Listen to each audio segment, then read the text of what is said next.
So we are back for lesson 6 and we are introducing cell division. That is module 1. Yeah.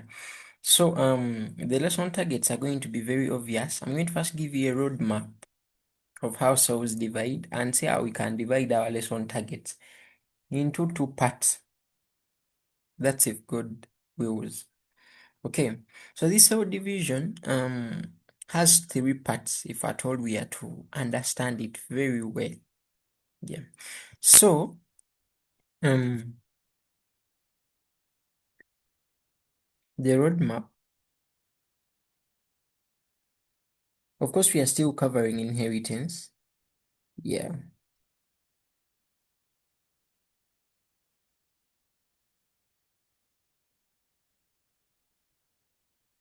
You people, why I really want us to handle certain topics and give them our all is because you have nine topics.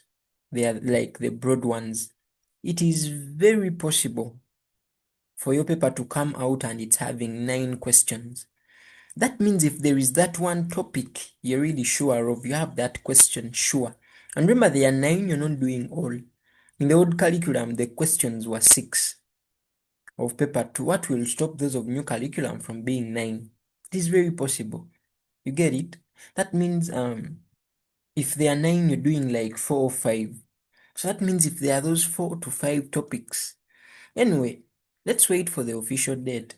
Those who are listening to this, maybe the papers will be already out and you will have gotten the cheat code of passing those papers from me.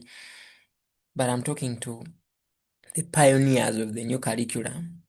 Let's wait. I'll give you cheat codes. Yeah, give you cheat codes. So the roadmap is very easy.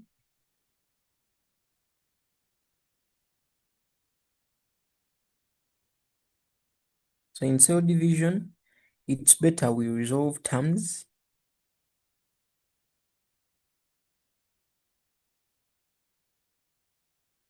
There are terms you're supposed to resolve first because we overuse them in the future.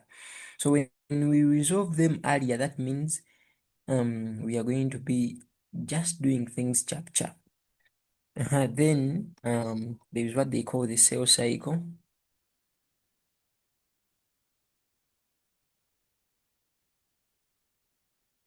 So it is this cell cycle that will finally take us to nuclear division.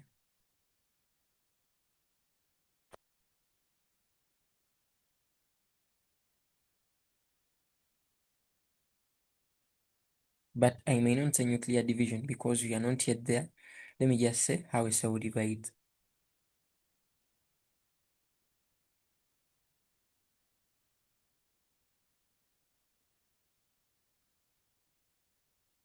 And have it in mind, this is where we have 70% of the work. That's why I really want us, my target is us to do this and this. If we can do that and then we are remaining with 70%, that will be very nice. But have it in mind that how a cell divides, this one is more videos. Yeah. So we shall just be here watching videos and so on.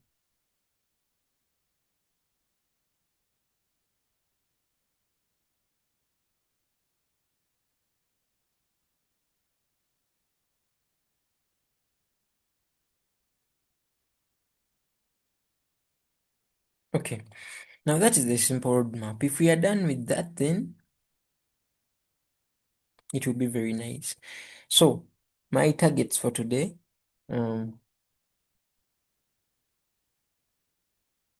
my lesson target. People don't always know why I give you these lesson targets. I give you lesson targets said that if you expected me to discuss mitosis today, you leave the class because I've told you I'm interested in resolving terms and the cell cycle. If at all time allows, maybe, but it usually doesn't because I know my pace and I know what I can do in the available time. That's why in most of the cases I complete my targets in the usual time. So, cell division. You really need to know what this is. It is simple. The cell is dividing, the cell is splitting. So for today, I want us to Read our notes, we explain. Read our notes, we explain. Read our notes, we explain, like that. Because the terms are too many, we may not override even the cell cycle, which is the gist of the class. Yeah. And I doubt whether you talked about those phases well in O level. And that's why I want to read the gist. So first we explain. Okay.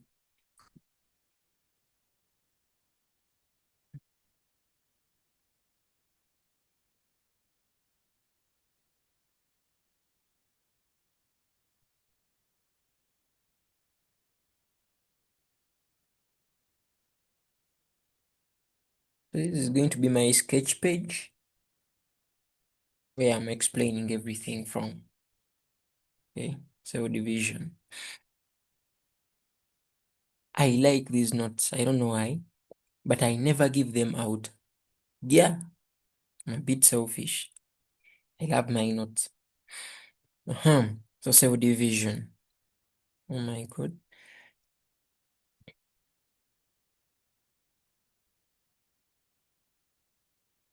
Okay. So they are saying this is the splitting. If they have already said cell division, you cannot say this is the dividing. Splitting is better. So it's like the cell is giving birth, and it is giving birth to daughter cells. I don't know why you people know the joke why they are called daughter cells and not son cells. I don't know whether you're told that in schools, but you're told that in year 1 of medical school. Yeah, and the reason is a bit funny and vulgar, so I'll not say it here, but you make research. And you only give birth when you're mature. You get? Even the constitution says that. So in the old curriculum, anyone who misses mature and daughter, you're wrong. And anyone who brings division in their answer, they are wrong. So those three words that I've pointed at, they are so important. Even the word parent. Most people would say this is the dividing of cells into two cells. Very wrong biology. You're supposed to replace division with splitting. You should show that the cell should be a mature parent. Yes. Then it should be dividing into daughter cells. There are parents that are not mature like us who gave birth at a very early age. But of course, we don't regret. So that's the definition. That's the definition. Structure of a mature non-dividing cell showing features of the nucleus. Now, don't over-reason the mature non-dividing. When they say non-dividing, like the cell is at rest. If the cell is actively dividing, then you cannot say it's at rest. So they're just showing you the nucleus. So the whole of this is what they call the nucleus. In the old curriculum, the questions I used to pass so much. Those questions where they say, describe the structure of the nucleus, describe the structure of the chloroplast, describe the structure of the mitochondria. I wasn't good at art, but I could get somewhere, I drew my funny art, and then come and put for a very nice essay, and I get all the marks. I couldn't draw the nucleus very well, but at least I could put it somewhere sketchy. Then I transfer a corporate essay this side. So the definition is okay. So when they say match one and dividing, so I'm explaining for you these notes because you're going to take screenshots and then later you copy the notes on your own. Or you can convert the screenshots into a document and you print it out. Marilyn Christine is good at that. She converts the screenshots into a PDF using CamScan or any app. They get a document, they print it out. But handwritten notes are better because you need to make a summary that you really need in the future. Unless for you, you're good at understanding typed notes, which is a rare case for students of high school. Okay, so non-dividing, I've told you that if it's non-dividing, then it's not actually active, so it's at rest. So it's like they're showing us the nucleus of a mature resting cell. You get the point? So you can see this is the cytoplasm. If that is the cytoplasm, then this is the cell surface membrane. If they don't call it the cell surface membrane, they can call it the what? The plasma membrane. If they don't call it the plasma membrane, they may just say cell membrane. If at all you want to go into the fluid mosaic model, they describe it as the phospholipid bilayer. But for me, I used to Isaac as a student. I used to call it, after understanding that everyone calls it the phospholipid bilayer, for me, I read functional approach. And functional approach calls it a bimolecular layer of phospholipids. And I liked that. Yeah. And remember, in chemicals of life, they are phospholipids. Someone can be like, they are lipids, but with the phosphate group. You get the point? So there is a book that I will not tell you because it's not a reference book at A level, but it has good content. It called them lipophosphates. I printed that book. When they asked me to describe the fluid mosaic model, I said it is a bimolecular layer of lipophosphates. Yeah. Me, I was a wise, but I didn't benefit. Cell surface membrane, cytoplasm. Those of you who have content, I have a question for you. The cytoplasm is called the fluid part, isn't it, of a cell? But remember, this cytoplasm has things within it. A lot of things are suspended within the cytoplasm because even the mitochondria is there, isn't it? We have things like the smooth endoplasmic reticulum, the Golgi apparatus, all those are suspended in the cytoplasm. That means the cytoplasm is not actually the fluid part because it has solids that are suspended within it. So there is that clear part that remains. What name is given to that clear part? Anyway, that you are getting me. The cytoplasm has things like ribosomes, lipid droplets, depending on the type of cell. It has phosphate granules, depending on the type of a cell. It's having centrioles. It's having the Golgi apparatus, the endoplasmic reticulum, the smooth and rough. It has lysosomes. So that means there is that clear part that remains. What name is given to that part? Hey, the answer is already in the chat. Thank you so much. Thank you so much. Thank you so much. Yeah, whatever people are saying in the chat is very okay. Yeah, though someone has a wrong spelling. Yeah. The person almost wrote stool. I don't know why the person is thinking of stool this morning. You can't be thinking about feces. Cytoplasm. That is good. Now, the cytoplasm also has the nucleus. And this nucleus has so many structures. They used to tell you that we have what we call, who can read for me this word?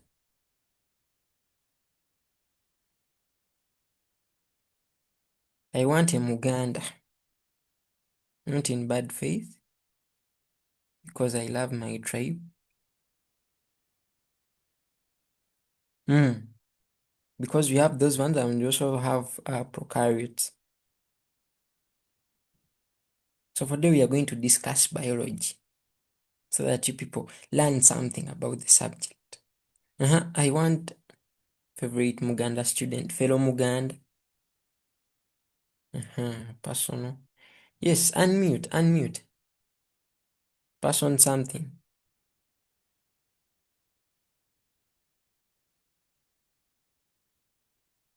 Yes, Edith, I think the other person is not going to speak. Yes, Edith, unmute please and Okay. speak. Thank you, Doctor. Yes, I'm speaking. You tell us the word. How is it The read? word You're is, scared. okay, I think it's eukaryotes. You see, for me, I know my Ibaganda. I know my Ibaganda. If a Muganda does not say, if a Muganda does not say eukaryotes, the Muganda will say eukaryotes. But let me educate you. In English, EU is read as you. You get? That's why in English, there is what they used to call something like this. We used to write it, and you're supposed to read this at eulogy. This is you, like you. So they are called eukaryotes. Eukaryotes. Not eukaryotes, eukaryotes. I just trust my tribe at being direct and obvious. But it's eukaryotes. At least learn that today. So they used to talk about those two, and they used to say eukaryotes have a true nucleus. Then they used to say prokaryotes, they lack a true nucleus. You get the point? But why they were calling the one of eukaryotes true, it's simply because it had a nuclear envelope. Then they used to say that this nucleus is actually naked. You get the point? By naked, they try to mean it doesn't have the nuclear envelope. I think you can see that we are having our nucleus inside, just at the center of the cytoplasm, and it is covered by the nuclear envelope, as you can see. You get the point? But that nuclear envelope is double membrane. It's a double membrane. So the nucleus is double membrane bound. So the nuclear membrane, you people know, or what they call the nuclear envelope, is a double membrane.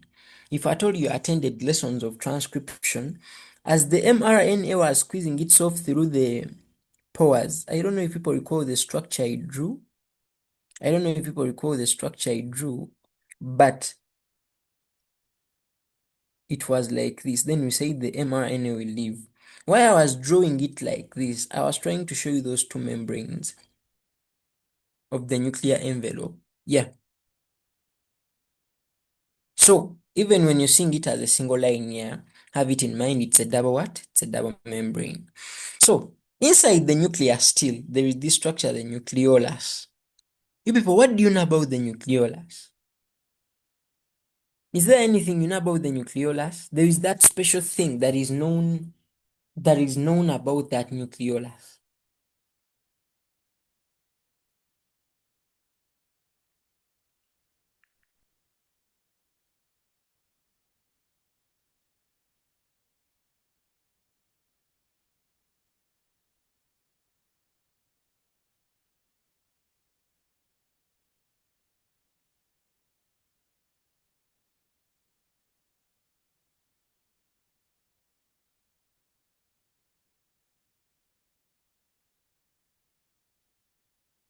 But you people, you're not easy.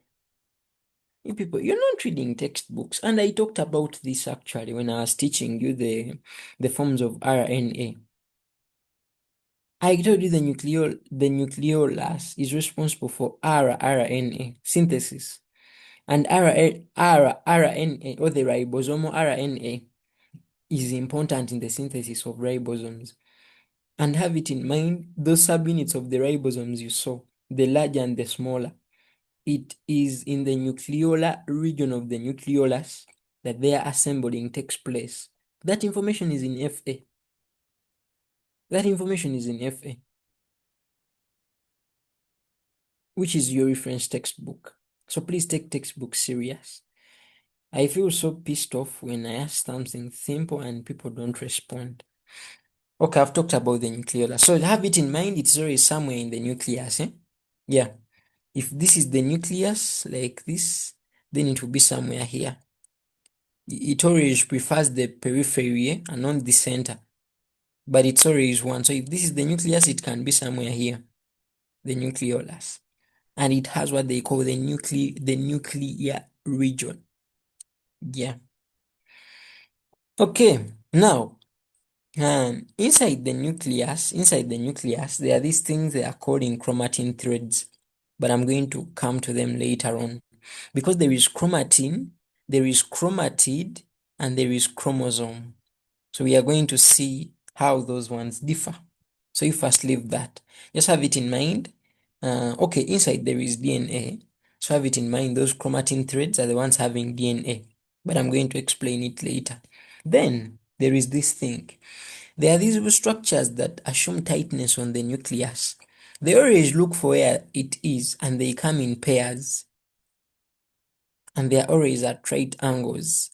And they have those lines. And I'll tell you what those lines means. They have these lines. The lines inside them are always like this. You get?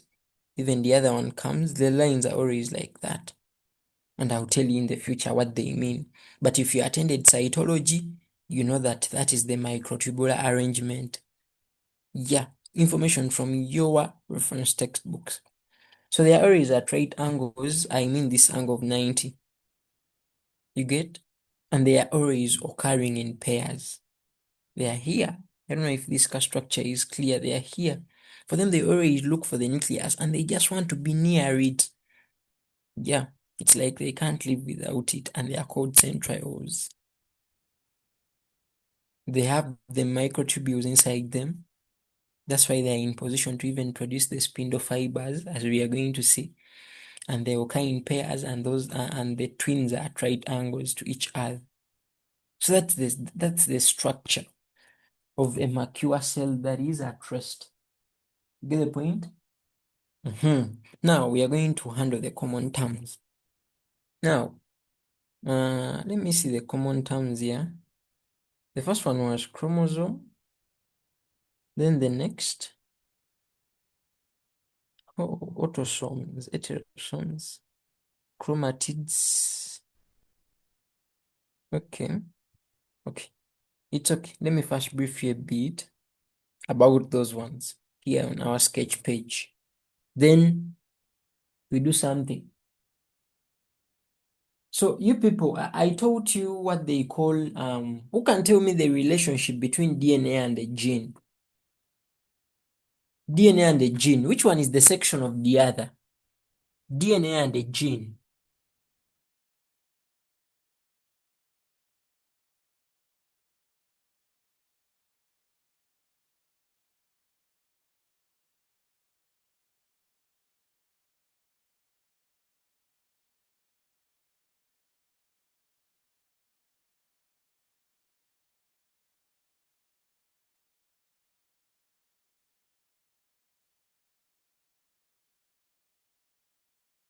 A gene is a section of DNA. A gene is a section of DNA.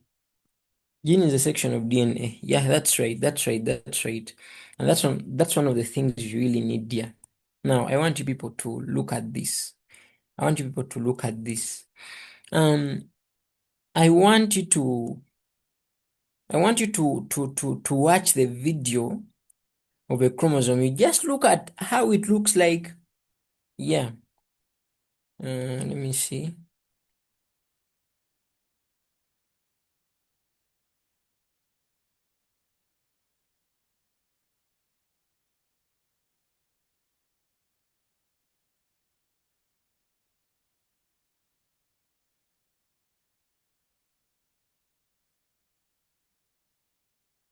What can I say? You see our channel?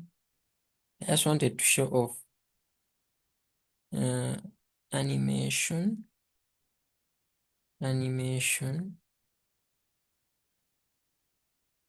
of a chromosome. Yeah, I want you people to look at it. 3D. I want it to be 3D animation. 3D animation of a chromosome. 3D structure. 3D animation structure. And whether you people know how to prompt the search engine. Uh-huh. Exactly. This is what I wanted. But the views are very small. But I don't mind. But it's not bad. I want you to look at it.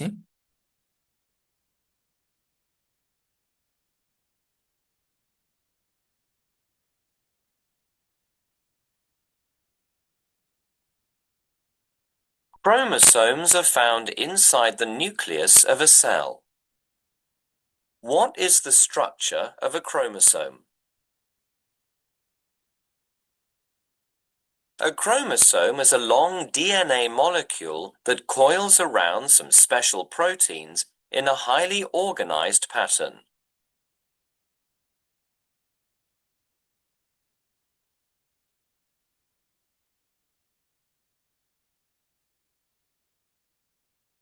The chromosome carries genes. I want all of you to take screenshots at that point. I want you to take that screenshot. I don't know whether people are realizing it. Are you seeing that common thing that was put off? I don't know. Let me first do this. Let us first go back to our funny screen. Just a moment, eh? I want you people to realize the thing was like this, and these people are showing us that only this one, only that one is actually the DNA double helix. Are people seeing that? Now, the problem that we usually find in biology, when a student sees that this is maybe a chromosome, do you know what students think? Students think that this is actually the way DNA looks like. So people think maybe that is actually like this is one strand of DNA, and even this one is another strand of DNA, which is wrong, which is very wrong. Only this cap part, that's what I want you to see. Only this cap part is actually the DNA double helix. But remember, they are not four parts. It's like they are two joined together. But I want people to realize how they are joined. So don't look at them as maybe four. No. Even when I'm drawing them, it is clear. I draw one, I draw two. But again, someone can draw them like this. Draw this one and draw this one. You get it? So you're going to see how they actually join. But have it in mind, there are two strings. But each string you're seeing, the complete one, is a full DNA molecule, like the DNA double helix. Eh? Yatugenda empola.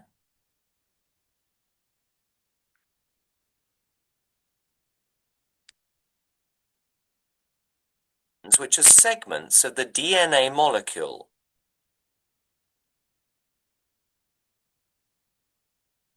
The chromosome carries genes which are segments of the DNA molecule. Genes are the basic unit of heredity.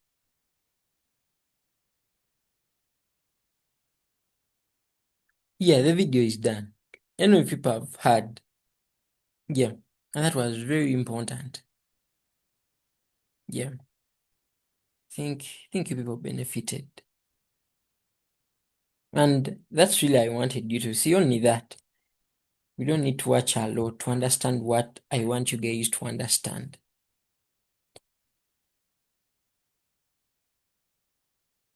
So there is something funny that I don't want you guys to be confused about. You've realized these chromosomes, someone can do this. When I do that, that means this is the first one and this is the second one, and they are joined from there. Get the point? Someone can draw them in a different way. Someone else can come and be like, I'm going to draw them like this. I'm going to draw like this. That means this is the first one, this is the second one. Like the strings, So they are joining from here. You get that? Someone may be like, why don't they crisscross? Someone may be like, why don't they crisscross? So for you, don't be worried. For you, what we are interested in is the part where they are joining. So they have that joining part, and that joining part has a name. So for this case, guess what? It's like 1 or 2. So how they are crossing each other, meanwhile, it shouldn't bother you. But you just need to understand that they have somewhere they are joining. They have that part that is joining both of them, and it has a name. And we shall look at that name. Even here, they have that part that is joining both of them. Even this part that is joining them. At your level, the arrangement of chromosomes shouldn't actually bother you. So what is that thing I wanted you to realize or to learn? I wanted you to learn that the whole of this is a chromosome.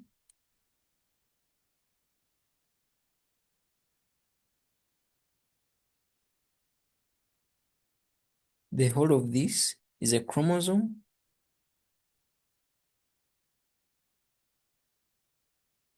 The whole of this is a chromosome.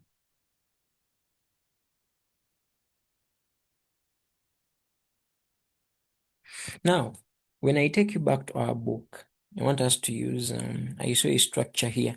Now, I want you to look at this. You look at this structure they have here. Can you really tell how they are? Someone tell me, how do you think these chromosomes are? Is it like, 1 and 2, it's one chromosome, or 2 and 3, it's one chromosome? Do you see that it may actually confuse you? That's why I'm like, the structures they recommend us to show high school students, actually, you don't need to know how it looks like. For you just do what really suits what you want to hear, period. So whether it's 1 and 2, whether 2 and 3, it's one chromosome, for you don't mind. What you need to understand is just one thing, that when they pick only one part like this, we had not yet secured this. Let's first secure our document. Is inheritance 6. Okay, so when they give you okay,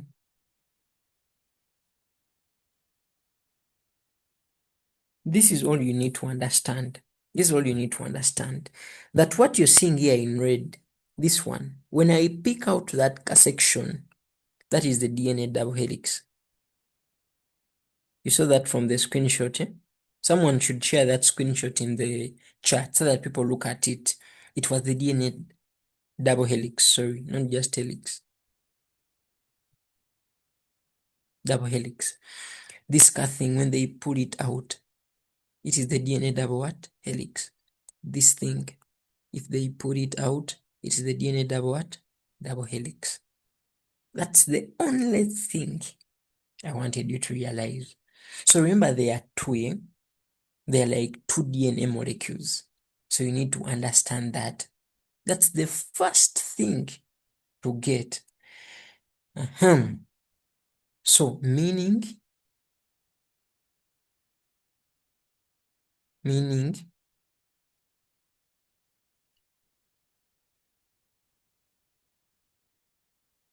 a chromosome has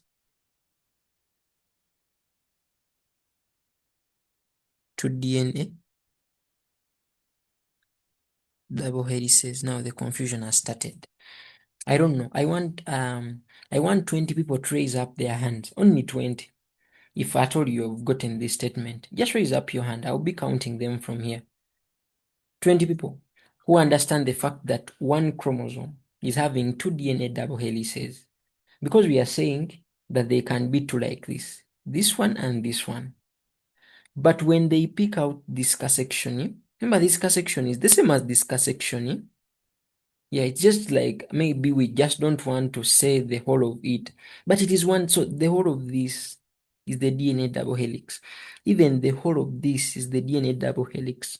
So I'm like, one chromosome like this is having two DNA double helices. You people, only 7 people are raising up their hand. Even just raising up your hand is hard for you guys. You be cooperative for once. If you don't understand this, then the other terms are going to confuse you. So this time round, those with questions, put in the chat. Those who have gotten it, you just raise up your hand. I think we are going to just be raising up hands. The screenshot is there in the chat. Whoever has posted it, thank you so much. Ashley, thank you. I think you people can see that when they extract that one part and make it bigger and bigger and bigger, you realize, it is the DNA double helix. That means even that's how others are. So I don't want you to think they are 4. No, they are 2, but they are meeting in a funny way. But we don't need to know the funny way. And I've given you 3 cases of how they meet. Yeah.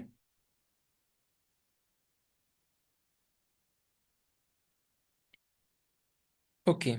Those who have raised up their hands, thank you so much. Others have refused. That means others are indisciplined. Okay. So you've gotten that. Now we are going to expand this. We are going to expand this. We are going to expand this and tell you something. Yeah. We're going to expand this. So if this is the chromosome, if that is our chromosome, maybe I'm going to elongate this. So that region, I'm going to. You can now put down your hand so that I see people who have concerns. I'm going to put out that part. So if I'm to magnify that part in my microscope, you guys have realized that I will have my DNA. Remember DNA in case it is, maybe if at all the strands are very many, or if the strand is very long, you may find things like this. I'm going to show you.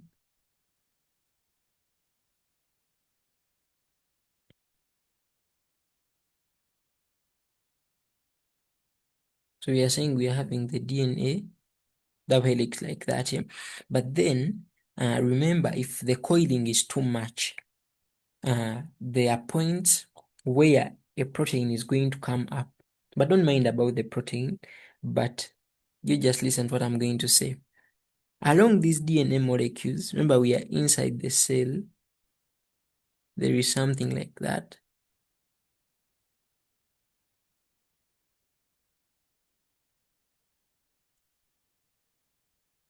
Let me use purple like that.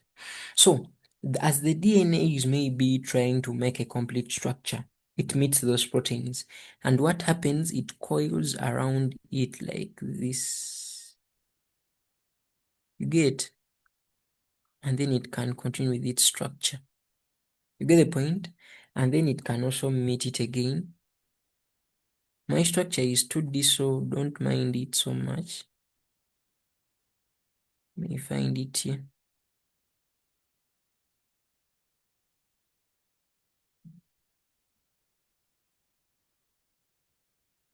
Like that.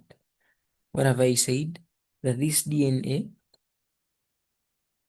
can coil around it. You know, people see the coil. The DNA can first coil around that protein.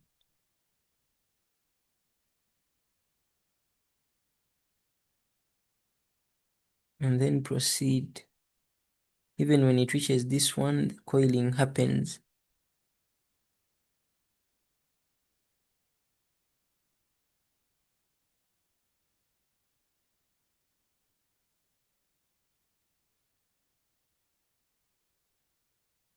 Like that. Yeah. So these people are telling us that all you need to understand today, that that protein you're seeing, that one, those ones are proteins. And those proteins have a name. They are called histones. But there are things you're not supposed to forget. You can have a section of DNA like this one.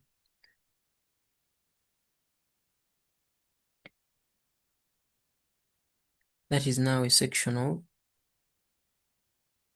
DNA. And you all know that's what they call a what? A gene. So I don't know if you people are realizing this. No, now this is the chromosome. So you need to be students who can explain this biology to people and they understand. You're realizing a chromosome is bigger than DNA. Like this is our DNA molecule. Maybe write it here down. That is our DNA molecule.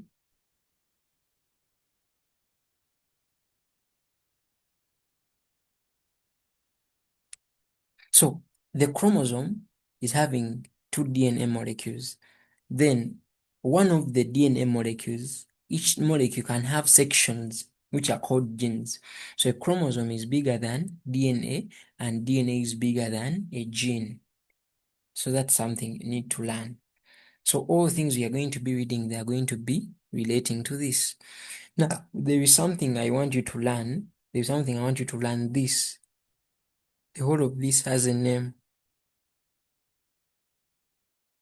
The whole of that has a name. The whole of that has a name. Who can tell me the name? Before, don't check the internet. Tell me in this very second. What name is given to the combination of DNA and the proteins histones? What name is given to that?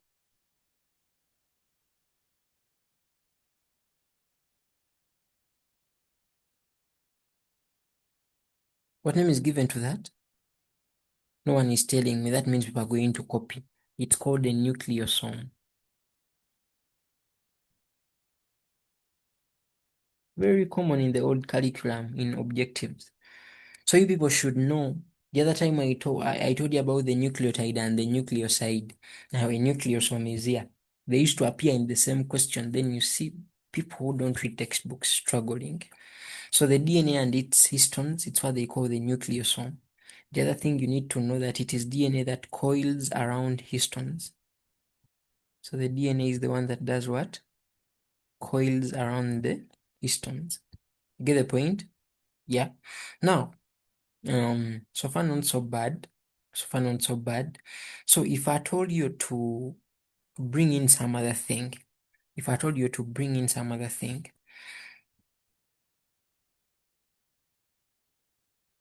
in most cases,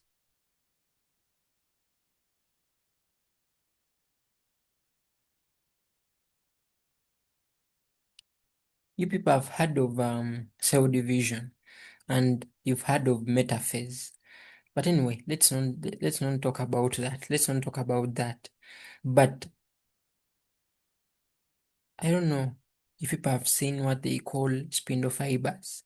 There is a way these chromosomes are pulled. If at all the chromosome is like that, you know how they are pulled. This one is pulled like that, and then the other one is also pulled like that. You get the point? So that means you may not really tell how they were actually looking like. But shall bring that in mitosis, I may confuse people. Let me just give you the structure we use in most cases. So in most cases, we are going to just consider the way this one is looking. That's the structure we are going to take.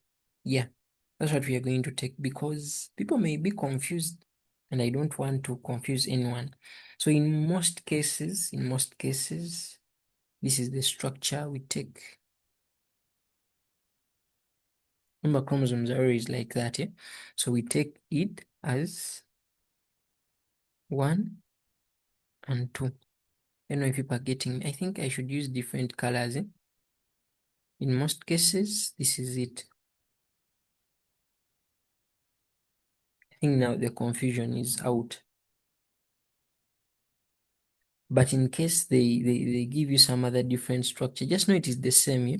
Now, if someone comes up and does this one, and this, it is the same thing. They have just tried to flip this one. So it's the same thing. But for us, this is what we are going to consider in this case. So this is like,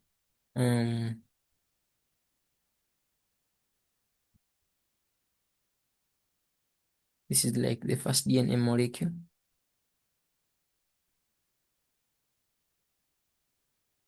Yeah. Then this one is like the second.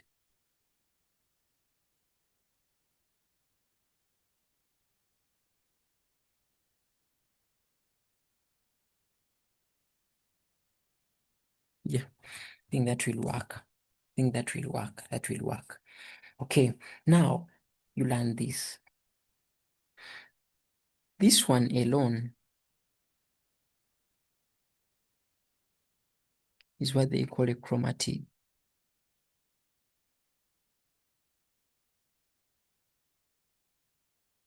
Now chromatid is coming up, this chromatid. Alone, just one like this, what they call a chromatid. Even this one alone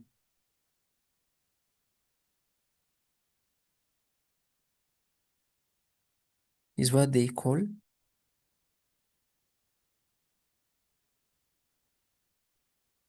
a chromatid. You get the point? Now they are together. Who can tell me how do they call them if they are together?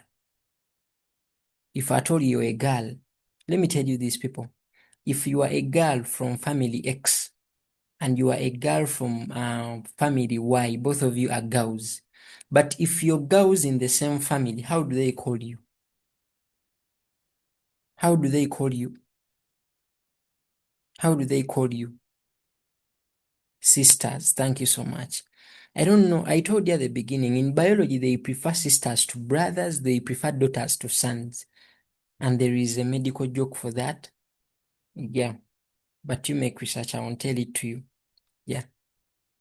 Someone may end up advising me again, like yesterday, that I should have parental guidance in my session. Okay. So both of them are what they call sister chromatids. So both.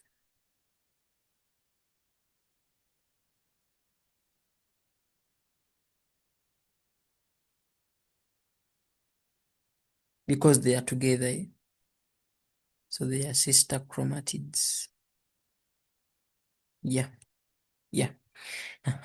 So I want to ask people. Is it true that a chromatid is one DNA double helix? Is it true?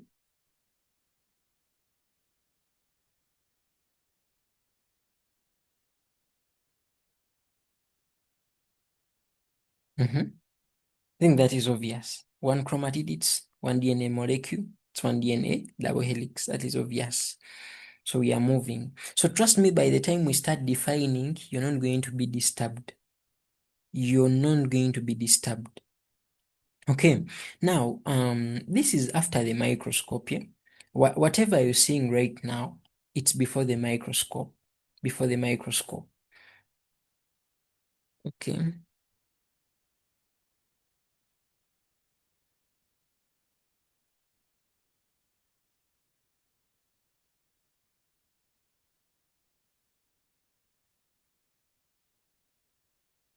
That is under microscope. That's how we come up to look at that structure. Maybe I should read exactly how it has been. We had that. Also had that. Yeah, that is under the microscope. That's when you can be in position to see that. So before the microscope, what do you really see before the microscope?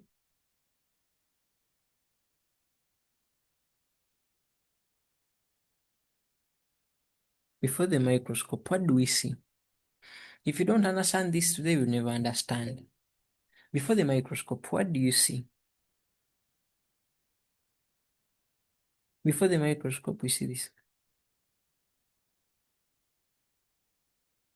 So many X's, eh?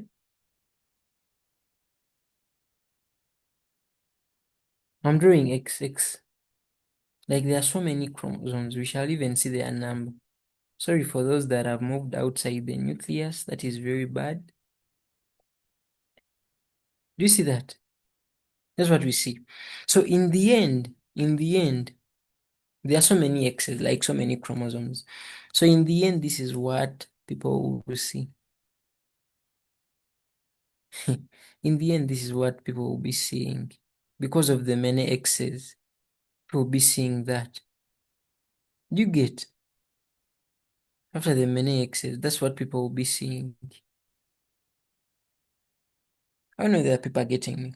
Because these X's are too many, time reaches and they are like joining each other, and there is a way they create that thread-like network. So the thread-like network that comes out is a network of chromatin threads.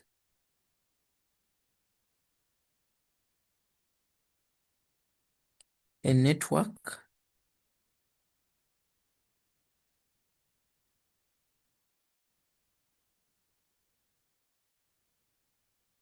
So you should be people who can sit down and explain to people a chromosome. From a chromosome, you now go to a chromatid, and from the chromatid, now you tell them about the chromatin threads. So chromatin, strictly threads. Chromatids, you've seen them and you know what they are. Then chromosomes, you have also looked at the microscopic structure of one. So I don't know if now issues have been resolved. Look, I'm having here in the BS, the DNA protein complex is called chromatin. That is right.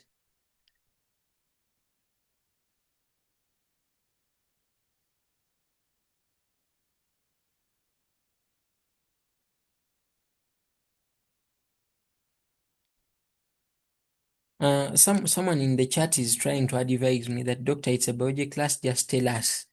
I've taught for so many years than you've actually studied. I've been with students for some good time. When I tell you to say something, you never forget it, provided it's you telling me. But when it's uh, but when it's you, but when it's me telling you everything, then you can never learn. That's why the competence-based curriculum is supposed to be student-based. The item taker should be the one leading the sessions, monitored by the item writers. So when I ask you to do something, it's really worth it. So someone is like, but doctor, BS is saying that the chromatin is actually DNA protein complex. Who can explain that?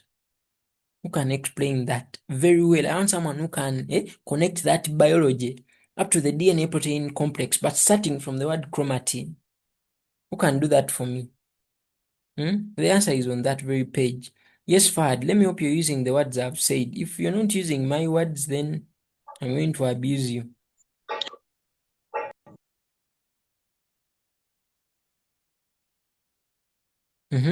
Why is it that the chromatin threads or the chromatin material is a complex of DNA and protein? What do they mean?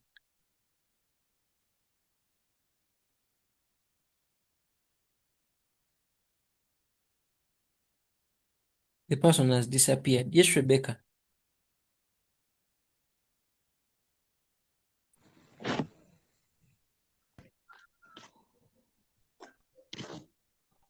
And the big guy doctor. From what I can understand, what the BS says by that the chromatin DNA complex, I think in my understanding from what you've explained, you said that if this is if we have those X's there, and when we see in a microscope, they be very many and they form a thread, which is chromatin. So from my school, they used to tell me that a chromatin is a small thread, very tiny and very thin. It is visibly seen. You can hardly see it rather. So when a chromatin condenses, it forms a chromatid. And we have seen that a chromatid is part of the chromosome. So when there are many chromatids, they also condense to form a chromosome, which a chromosome is also part of DNA. So that's how I can connect what BS says and with what we have on the screen. That is my understanding. Yes, thank you so much. Thank you so much. Thank you so much. Thank you so much. Yes. She has said it all. That the chromatin threads is having so many X's. But remember, just one X is having DNA, and that DNA coils around proteins they call histones to form a nucleosome. So when they say DNA protein complex, they mean the other nucleosome thing. They are like telling you it's a complex of nucleosomes, which is very right. Yeah. By DNA protein, the proteins they mean are the histones, and DNA coils around histones. DNA is in chromosomes, and the relationship between the chromatids, chromosomes, and chromatins, we shall see it again under cell division, what she has said. But meanwhile, you just need this. So she has added on something very important, that when the cell is just there resting, before you activate it, maybe before it really wants to divide, those threads, you saw the structure in here. You saw the structure here. Are you seeing those chromatin threads?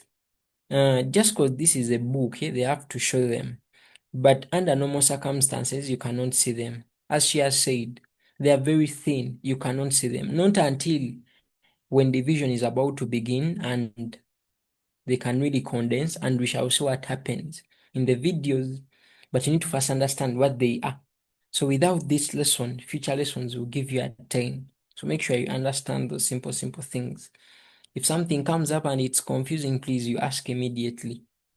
Get the point? Okay. That's a nice profile picture. Kari. Yes, Nicholas. I really like people ask questions. Yeah, thank you, doctor. My question, I'm not getting the clear difference between a chromatin and a chromatid. Okay. Don't go off. Have you gotten that under a microscope, if you're to view the chromosome? Okay, did you see the chromosome? Yes, sir. It is X. Now, a cell does not have one chromosome. Are you aware? Yes, sir. It's having so many. So when there are so many, this is the structure you're seeing here. Though it looks disorganized, but the X's are too many. Did you get this diagram of the many X's? Yes. So when there are too many, if at all, just because for you you're seeing it just right now, but if you put your phone very far, you may see them as threads. Just because I didn't want to tell people that put your phones very far. But if you put them very far, you cannot tell someone that that is X. You just try to put your phone very far, and then you go a distance. They will look like threads, it will be like a mesh, something like that. So that network of those threads, so in biology, they prefer calling them threads, but they will be very thin, as Rebecca said.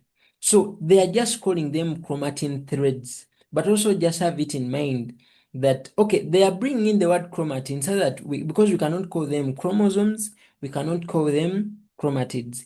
So chromatin came in as a name of those threads you see before you actually maybe bring in the microscope to see that exact structure.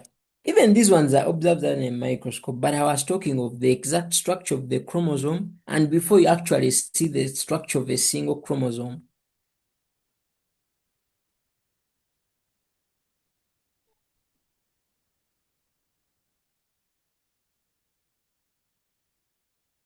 Okay, we are going to read the notes and maybe you get better explanation there. But that is it. Chromosomes are many, and when there are too many, you will see them as a single thread or as many threads. So those threads are chromatin threads. There is no rocket science there. You just need to understand one thing. If you know how a chromosome looks like, you just need to understand that there are too many. So when there are too many, you see them as a continuous thread. That's why they are telling you that afterwards, when they condense, the X's will appear. Because it's after condensing and they are becoming more clear. But before they become more clear, for you see it as a thread. So that's just English. It is a fact. Don't think you need physiology or biochemistry to understand. Yeah, it is just a fact. Kari.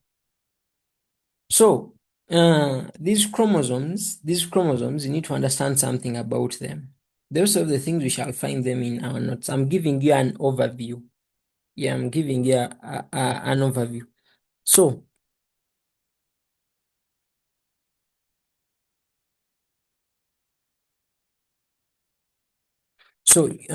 chromosomes have genes, isn't it?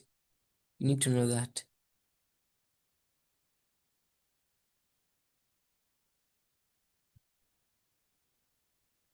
Have genes.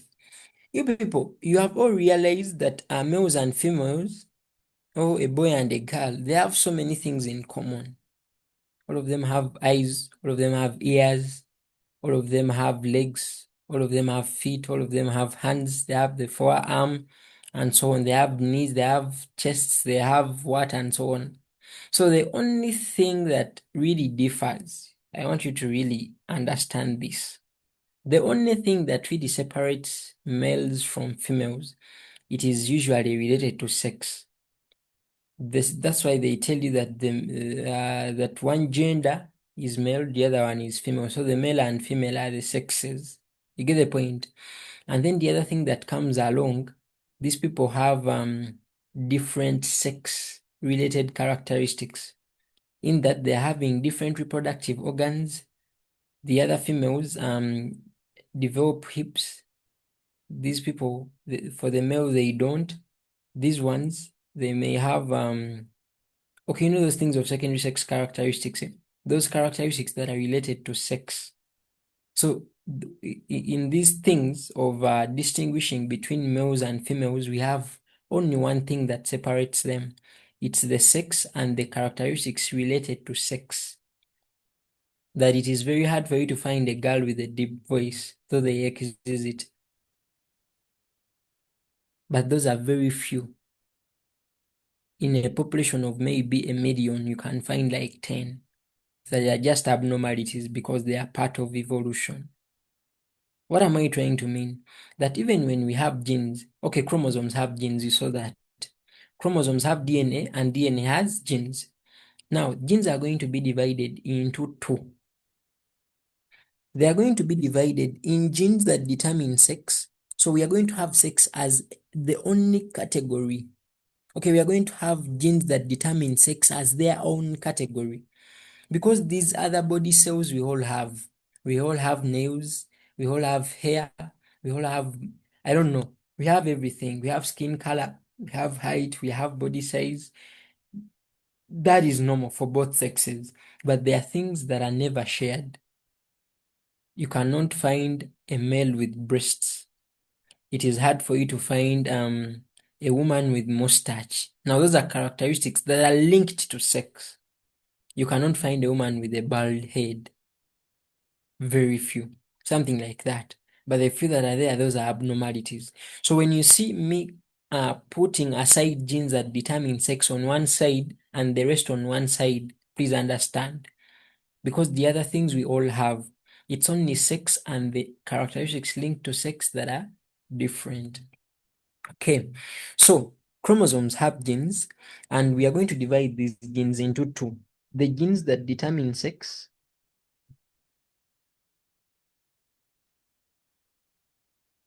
and sex-linked characteristics.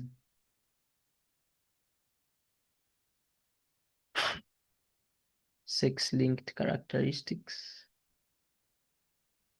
or characters. Then we have genes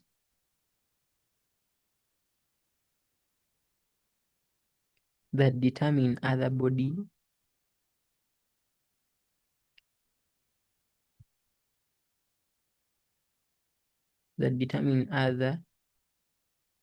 body extics.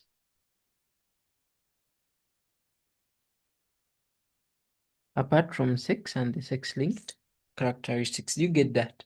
Yeah. These ones are going to be determining other things like bad manners.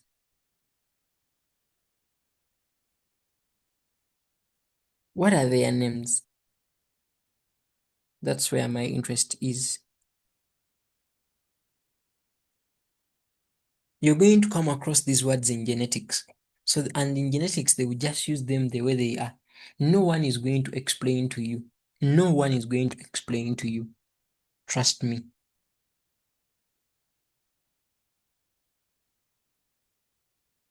We are having two words and students usually confuse them. They are the autosomes. Are you listening? Then we have what we call heterosomes. One word is supposed to go here, another one is supposed to go here. But students usually confuse the two. But with biology, in most of the cases, you need to know the meaning. And maybe the meaning can take you to what we really want. So the other characteristics of the body are a bit obvious. Because all of us are supposed to have height, you must either be short or tall, or maybe somewhere in the middle. All of us must have skin color. Should either be black, brown, chocolate, caramel, blue, black, and any other thing. All of us should have a type of voice. Okay, they are obvious. They are automatic. You get the point? But when you hear the word hetero in most of the cases means different. Even if you're talking of heterogeneous mixtures, even if you're talking of heterogeneous systems in chemical equilibria, heterogeneous in most of the cases means different. Even when you're talking of the heterozygous state in genetics, it means different. So when you see hetero, it means different. And you all know we have different sexes, that is male and female. So that's how I used to recall them as a student. I used to say hetero, different, and we have different sexes. Then I was like, this side, other body characteristics like body color, you get height, size. All of us at least should have size. If you don't have size, that means like you don't exist. If you're not short, tall, or medium, it's like you're not even a person. So they are automatic characteristics we should have. So autosomes. So never forget those words. In case they are used in a scenario, you should understand what they're actually trying to mean. Get the point? We are together there. Today we are going to just resolve these terms. I don't want anyone to tell me that they are disturbing again. So that in genetics we just use them anyhow. These ones are heterosomes.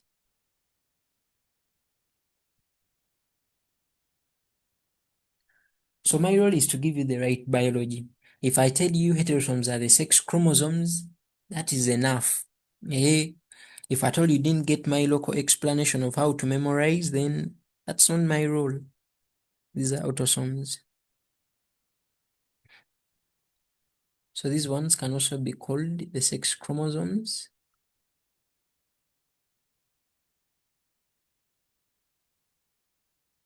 Then these ones, they can call them the non-sex.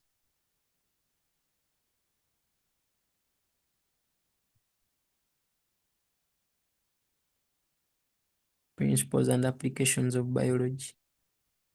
Yeah. Are we together? Okay, now in case they are talked about, I don't want you to be like, what's that? You didn't hear that. So, I think we can now go and read through our notes and see what we've left out and so on and so forth. Because I told you the content is much, I don't want to say a lot. Most of the things we shall be getting them from here. So we go. What are they saying? Common terms used in cell division. Chromosomes. What are they saying? These are thread-like, so I think you know that, yeah? Those are threads. Hmm? They are thread-like structures in the nucleus of the cell that carry the hereditary material DNA. You saw that. That here you have the double helix. So they're actually carrying the DNA. And in the old curriculum, they could tell you to define a chromosome, and few people could pass, but they could be knowing the structure. But guess what? In the old curriculum, it was very okay to draw it like this. You get the point? And after drawing it, you label a few things. You can label this. You can also label this, and they give you your marks. Maybe the other thing that I never talked about, remember I said we are going to consider such a structure. We are considering such a structure.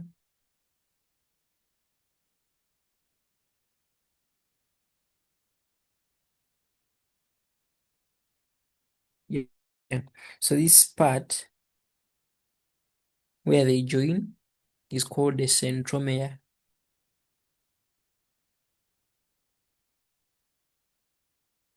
And we shall see it shortly in cell division. Yeah? Centromere. You can see it is in the center. Eh? So centromere.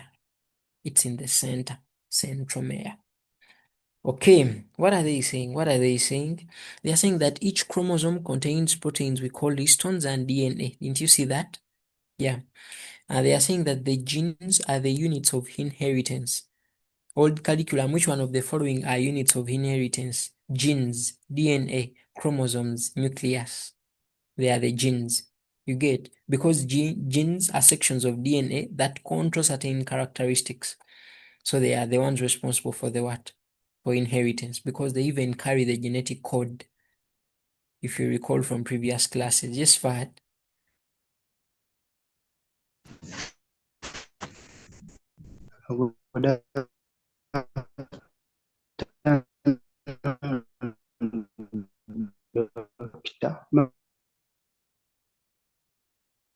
Your network is not okay. Maybe you put your question in the chat and someone asks it for you. I wasn't getting you. Okay, so they are saying that these genes are arranged along the length of the chromosome. The length of the chromosome is having DNA, and DNA has the genes. So it's okay for both genes and DNA to be arranged along the length of the chromosome. These notes, they are the only things you need, even if you don't go to a textbook after these notes. Maybe when you meet a point that is confusing you, that's when you visit it. But they are just enough. They are just enough. Okay, so are you seeing the general structure of a chromosome? I think you can see. Do you see how it looks like? Maybe let me pinch the screen a bit, like that. Do you see? Now, this is what you see. This is what for you see. That's because here even they are very clear. But for you, be seeing them as threads. The moment they turn out to be a thread, call it a chromatin thread. You see that? So I think you can see, are you seeing the nucleosome? Are you seeing that it is the DNA that is trying to coil around the histone? Because they're telling you that that dot is a group of histone molecules, the proteins, and this is the DNA. Are you seeing here in red that it is the DNA that is trying to coil around the group of histones? And when the DNA coils around histones, that's what they call a what? a nucleosome if you've been following. And you can see DNA double helix, even when they are just drawing one thing, but it is still the DNA double what? Double helix. I warned you about that. So here they are giving you the details of one chromosome, just one chromosome like this, the details. So they are saying that we are having two identical chromatids. Reverend Nicholas, let me first finish the details, but leave your hand up. They are saying that we are having two identical chromatids. For us, we call them sister chromatids. And they are saying one is a copy of the other. This is very important. Hey, this is very important. That one is a copy of the other. Remember, one like this is a DNA molecule. Even this one is a DNA molecule. And you people know what they call DNA replication. So you like it or not, still one is a copy of the other. You recall in the other lesson when we talked about DNA being semi-conservative. Yeah, if you saw the video. The DNA is always like this. But when it unwinds, you get these two. And then we manufacture new ones in green like that. So realize you're having two DNA molecules, but each of them is having the original from, you get the point, eh? That this is the original in red, this one. So realize even the two DNA molecules, the new ones you're forming, you have the blue one and the blue one. So it's like, even in the new DNAs, each of them is having one strand from the parent. So this is like the parent DNA, and these are the two daughter DNAs. So each of the daughter DNAs has one strand from the parent. That's what they call the semi-conservativeness of DNA replication. I didn't talk about it, but I've talked about it right now. Hope you've gotten the point. Yeah, and when you read textbooks, they'll be very clear. Okay, you're all going to ask. Just leave your hands up. Let me first finish this. Each contains one DNA molecule. Didn't we say that? We said that. That's why they are calling a copy of each other. Genes for different characteristics. You know that. They're saying each gene is found at a particular position called a locus. So that section of DNA that we call a gene, that position where that gene is, that position is called a locus. And we shall see that in mutations. Yeah. The locus, that word locus will come back in mutations. So a section of a DNA molecule is what they call a gene. That particular position where the gene is found is called a locus. For example, what are they saying? They are saying like the gene for cystic fibrosis, we shall see that under Mendelian inheritance. They are saying it's found on chromosome number 7. So chromosome number 7, or number 7 is now the locus. Because the gene for that particular characteristic, cystic fibrosis, is on chromosome number 7. So number 7 is like the locus, because that's where you find that gene. Hope we are together. Then lastly, they are talking of the centromere region. They are saying that the centromere region holding chromatids together. I think you guys realized that. Yeah, the chromatids. They are together at that point.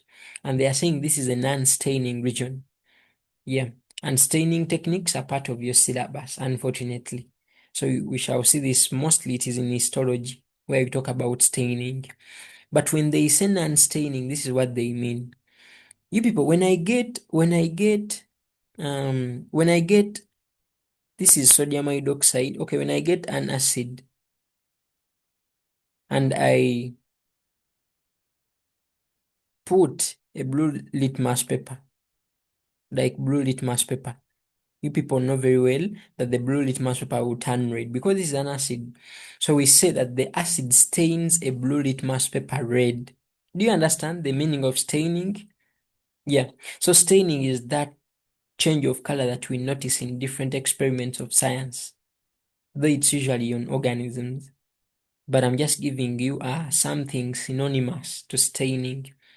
The moment you bring the blue litmus paper and it turns red in an acid, so we say the acid has stained the blue litmus paper red. But in case you bring a red one, the red one will remain blue. So it has not been, so the acid has not stained the red litmus paper. So we call the red litmus paper non-staining in acids. You get, like, it will not change when you drop it in an acid, so it won't be stained, so it's non-staining. So when I say non-staining, like, we shall not notice any color change. So you can relate it to acids and the red litmus paper. So that means if you're doing those experiments of yours to do with staining, if you expect the whole chromosome maybe to turn dark purple, the centromere will not turn. It will just be like the way you're seeing it. It will remain colorless because it doesn't have maybe the DNA and proteins. So what do you expect it to do? It's just holding them together. So it won't participate in your fun experiments. Simple as that. So let me hope the details of the chromosome have been very clear, because those very words will come back later. So you should be having the content. Yes, Nicholas.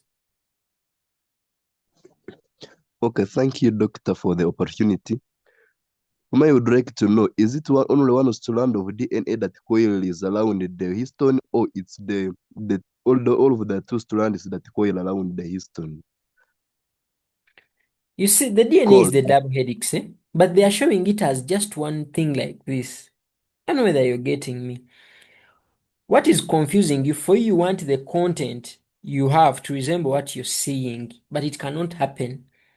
That's why the chromosome was XXXX and there were too many, but they just show you a thread. Get the point? That's why they are showing you the chromosome as a thread like this. But again, this cap portion is the DNA double what? Double helix.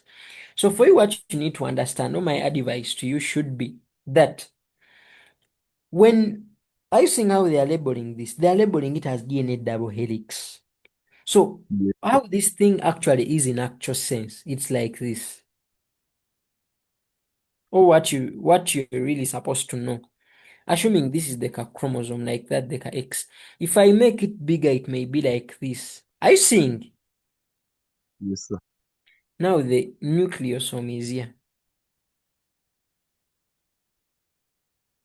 Somewhere here. Or let's say it is here, like here. Can also put it here.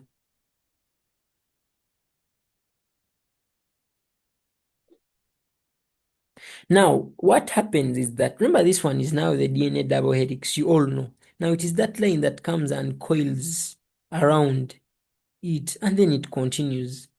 It like that. I don't know whether you're getting me. Are you getting me? So it is just a single line, but that single line is the DNA double helix. Is it now okay? Yes, sir. Thanks very much. Okay. Anyone? And actually, I tried my level best to bring it out here, just because I didn't give it time. But I tried. I looking here. Though this first part was bad, but at least here I tried. Here in the second box. Yeah. Here in the second box, I tried to bring it out. You know, these diagrams are not easy to draw. And biology, if you don't use diagrams, you may end up teaching yourself. But that is it. At least I've tried to show you again. Yeah. So let me actually make this one better so that people can finally get it. So I'm going to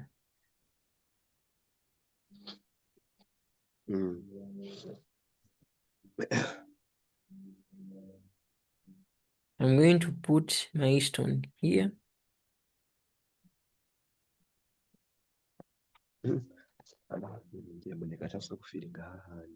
You mute, please. Mute, please.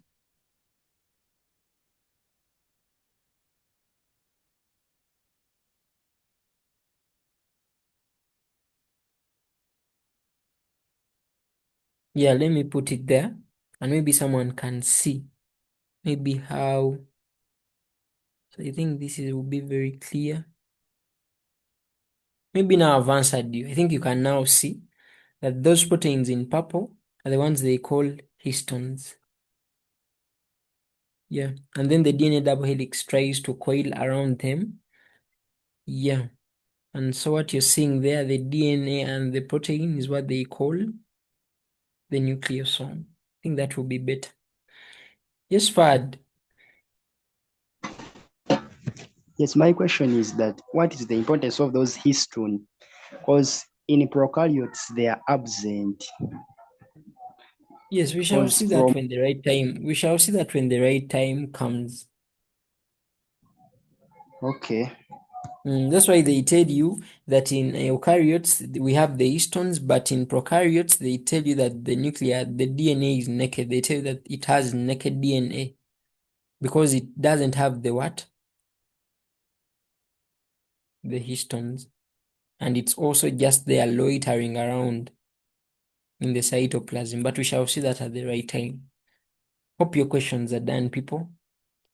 Yes, Nicholas, as I go to this thing. Doctor, I was requesting for the screenshot of the collected part. Of the what? Of the collected part.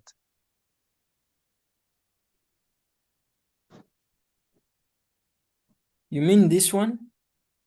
Yes, sir. Are you done?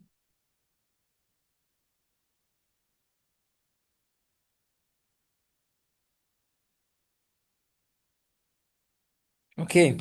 Now the next thing is about the resting cell. So at least if you attended O level, at least I'm very well sure that you had an acronym, or I can call it a mnemonic, whichever you had. An acronym is a song, and mnemonic is just a letter code or a number code, which they called IPMAT.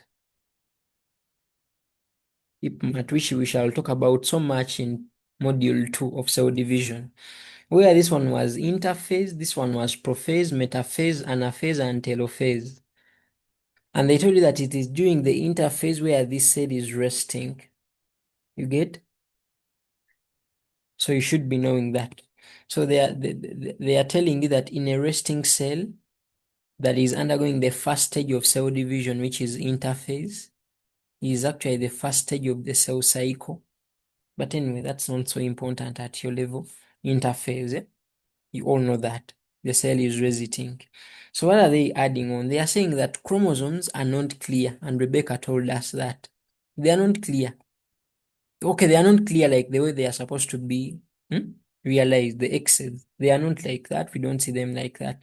How are they looked at? That's why they are saying that they are not clear individually, that you cannot see the X, you cannot see the X, you cannot see the what? The X. Are we together? Then so what?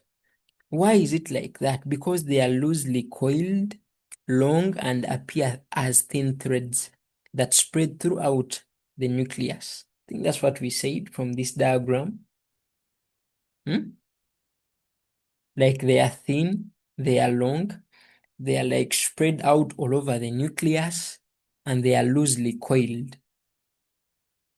And they are like a network of chromatin threads. That's what they are saying here, I think. So they are adding and saying the unclear chromosomal material seen at this stage is called chromatin material. Chromatin material, it is the DNA protein complex, what Cole told us. So you can see that this is a statement from the biological science. That's why I like these notes. Yeah, they are a collection of good things. Is it now okay? We talked of the chromatin material, and now it's what they are talking of here. So let me hope you're not confused. They added on. Hope people are taking screenshots slowly, or maybe they'll wait for me to give them the chance. Chromosomes are of two major types. We have the autosomes and the sex chromosomes, and we agreed sex chromosomes are the heterosomes, isn't it? So what are these ones? They're saying that autosomes are chromosomes that carry genes, and that's what began my roadmap. I said that we have chromosomes, and these chromosomes have genes or carry genes, isn't it? What do these genes determine of the autosomes, the automatic things on our bodies?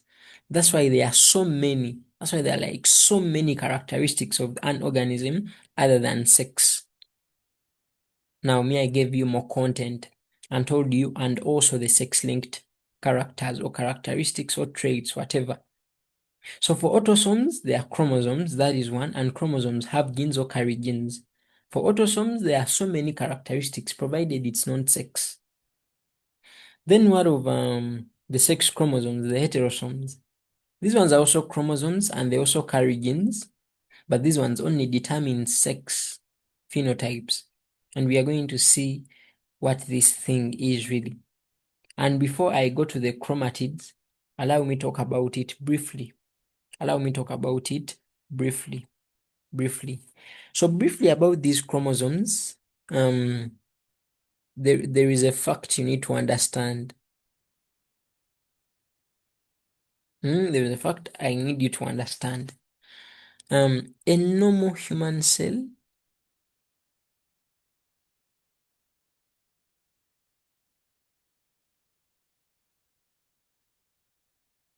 has 46 chromosomes. This is a fact. So don't ask why not 45, why not 46.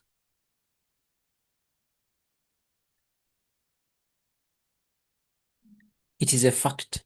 Don't be like, why is it that? Why is it that? Don't ask.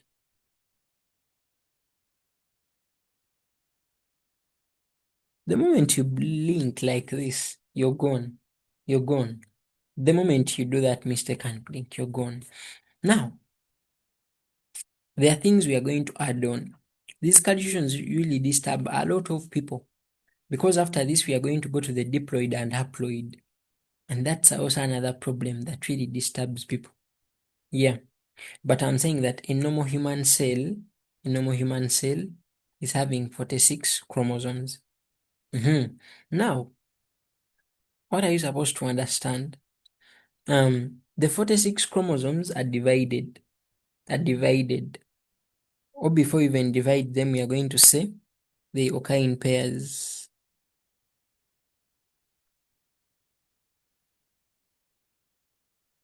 They occur in pairs. And because they occur in pairs, that means we have 23 pairs. So they occur in pairs, 46 over 2, we get 23 pairs. You get it? I don't know if you people understand. Now, this is it. Out of the 23 pairs, something is fishy here. And what is that? Remember, we are generally talking of chromosomes. You get it? We haven't said heterosomes, we haven't said autosomes. We are just saying that. You people, you've heard of these things of XY, smanya, YY, whatever, sma, XY, YX, in the things of sex. And this is a pair, eh? You tell me which one is the one for males. I don't know if you guys have heard of it. Have you heard of these things of XY, YY, XY, YX, XX? Have you heard of them in genetics? Which one is the one for males? Did you do them? Because I don't want to assume. Hey, that is good. XY. Thanks. That is enough. I thought you didn't so that I explain too much, but I'm not going to explain. So you guys know the XY thing. So if you are male, it is XY. If you are female, it is XX. You people know this. So you can see that this is a pair.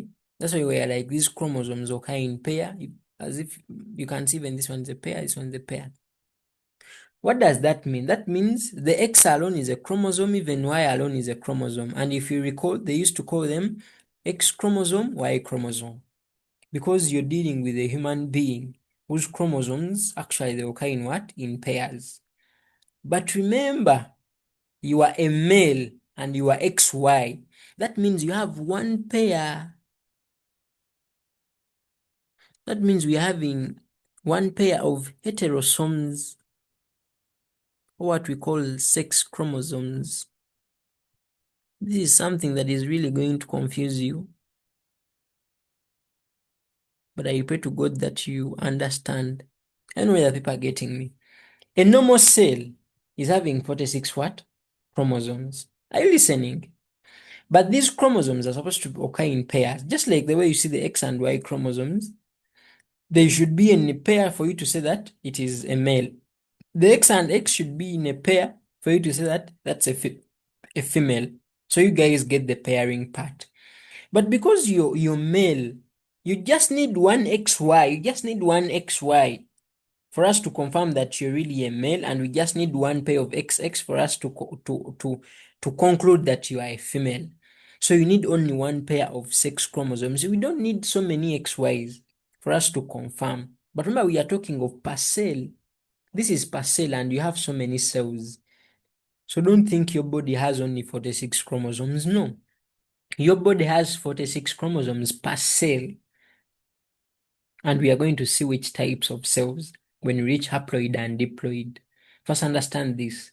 One cell only has 46 chromosomes. They are supposed to occur in pairs. That means we have 23 pairs.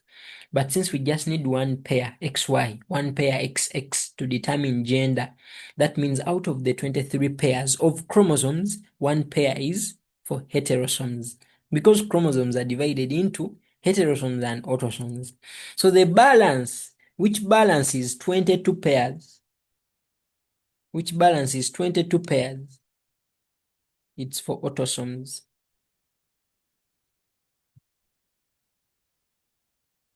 Who can repeat what I've said? Who can repeat what I've said? Yes, Grossen. Good afternoon, Doctor, and everyone. We have said that the chromosomes, they contain the heterosomes and the autosomes. And we have said a normal human cell, each cell, it has 46 chromosomes.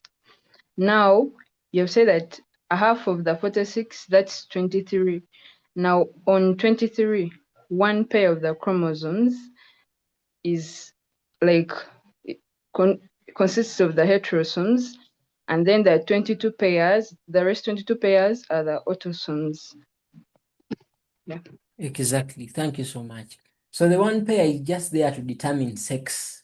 As simple as that. A. But then the rest, the rest are for the other characteristics that are not. Remember, there are many. Eh? That's why we need so many pairs. Yeah, 22. But here we just need only and only one pair. Now, there is something that you people need to understand. There's something that you people need to understand here about the sex thing.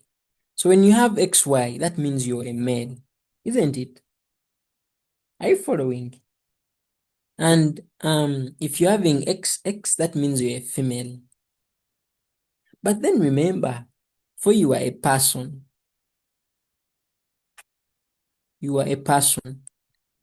If the person you came from a zygote, I'm going to skip all those other things. You came from a zygote because people don't start the reproduction, which is very bad. At least they should bring it back in the revised curriculum of 2027. Okay.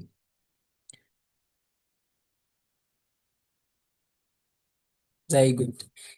The zygote comes from the sperm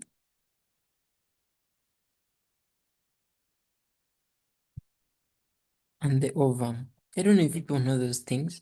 Are you people aware when the sperm fuses with the ovum, you get a zygote? Are you people aware of that?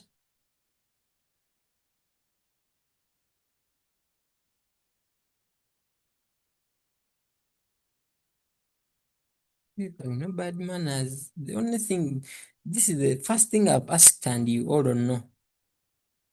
So the sperm can also be called the sperm cell because when I just stop on sperm, people may think it's not a cell, it's a cell if you know the structure. Then the ovum, it can be called the egg cell. Egg cell, so it's also a cell. You get that? So now, finally, the person you're having,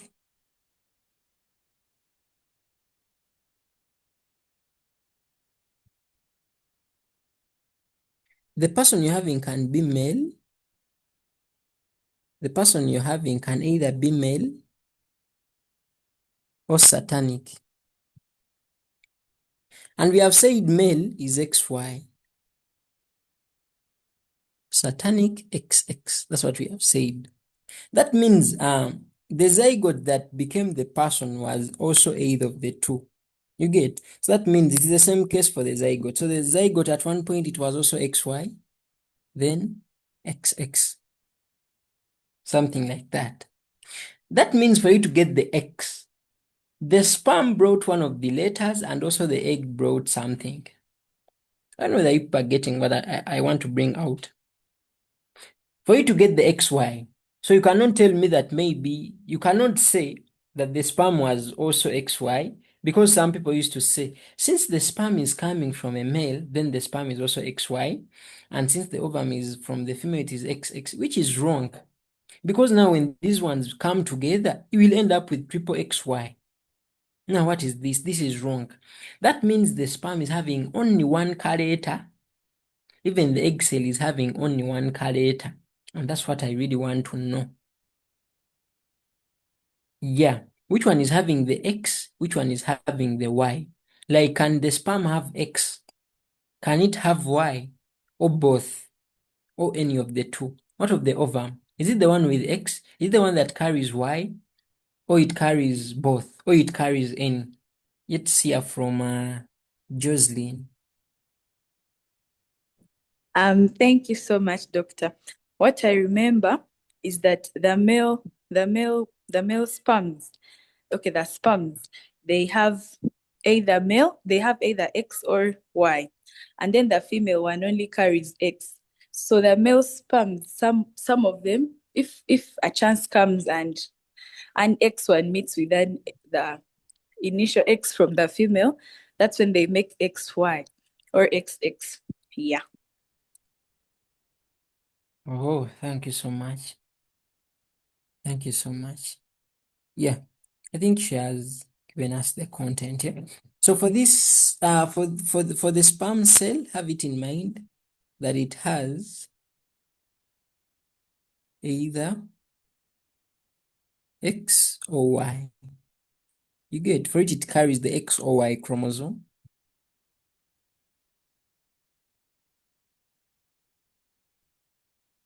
But not both. Oh, but not both.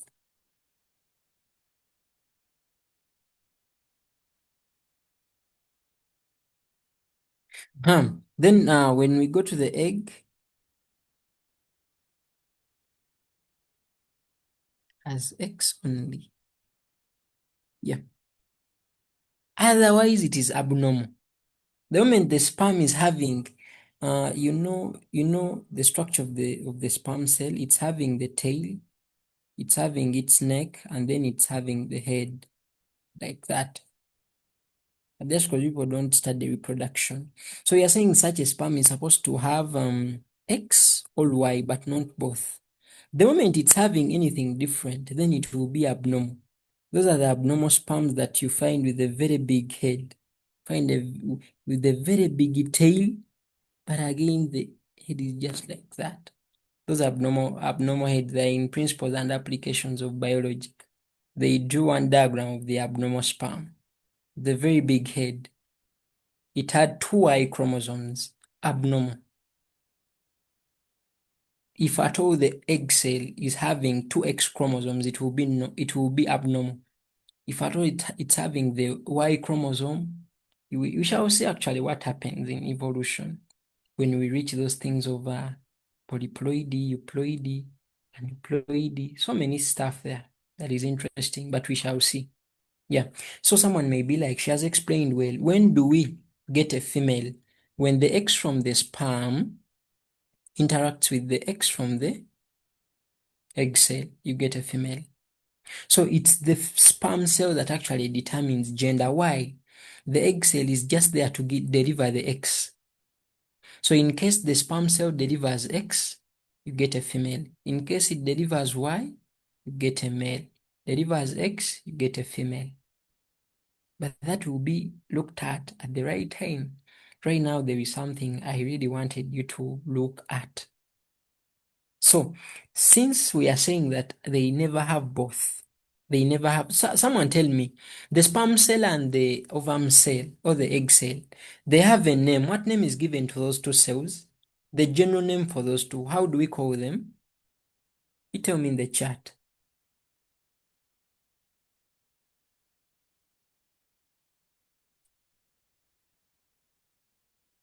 So even this side, we shall say, but not both.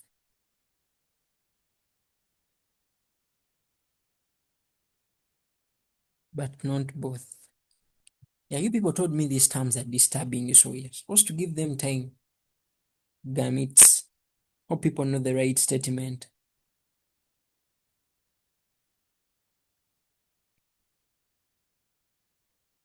Gametes. Hope no one writes gametes. Okay, so the mere fact that we are saying not both, thank you so much. So I just want to come here and say that those two cells are called gamete cells.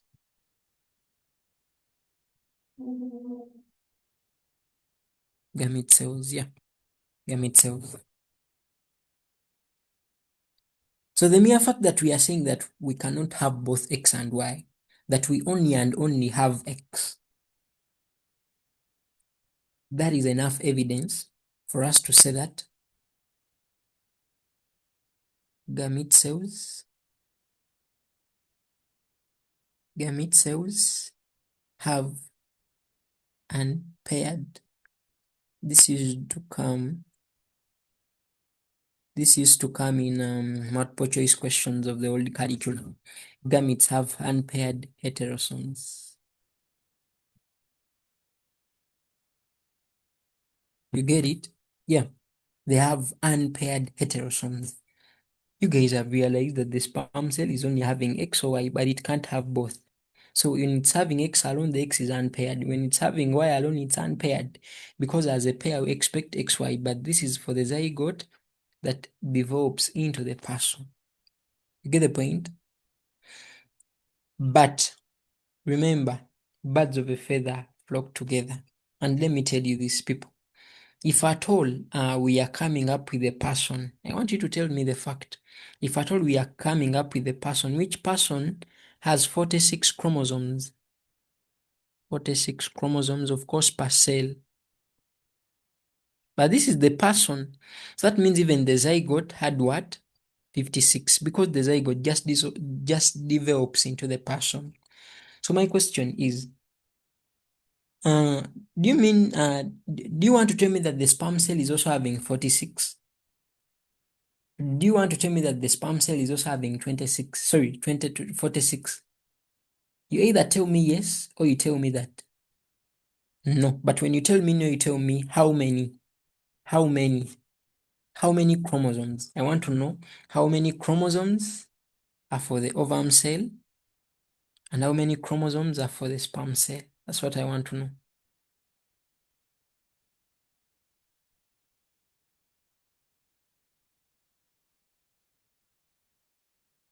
People, tell me in the chat. You people, be serious. Just a value.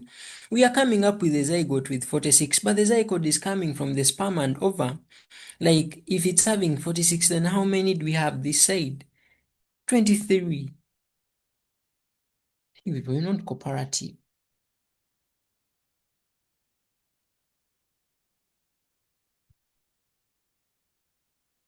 And if you keep annoying me like this, I will just be giving you notes you can read on your own. Or we just read notes and trust me, you won't understand. If you think that is hard. So there are 23 chromosomes for the sperm cell, for the ovum cell. Because the person, the zygote they are giving us has a total of 46 per cell. Please, per cell. I don't want you people to ask you how many chromosomes do you have in your body. Then you say doctor told us 46. As if you have only one cell. Okay. So gametes have unpaired heterosomes. But remember, the heterosome is just one. You get the point? So, gametes, this is what we are saying. Gametes or gamete cells have 23 chromosomes.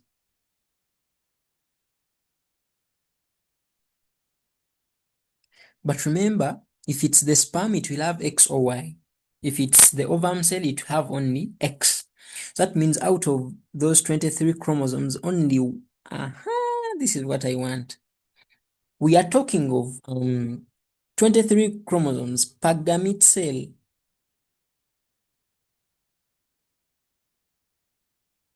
There is nothing as hard as biomath. I remember doing biomath as a short course. That was in 2020 during COVID. because there were so many online courses. I enrolled for biomath because I needed some business in biostatistics, but there is nothing like math in biology. It really confuses you so much. Now, you people tell me, if we are dealing with gametes and we are saying there are 23 chromosomes per gamete cells, how many heterosomes are we talking about here? Is it only one heterosome or there are actually two heterosomes? I'm talking of per gamete cell. Tell me in the chat. There are 23 chromosomes per gamete cell. And now we want to know out of the 23 chromosomes per gamete cell, how many heterosomes do we have? Is it one or two? Is it one heterosome or there are two? All of you are saying one. You people know biomath. I don't know, maybe for me I was just dense and you people are less dense. Maybe for me I was just dense, but I had failed to understand this during high school.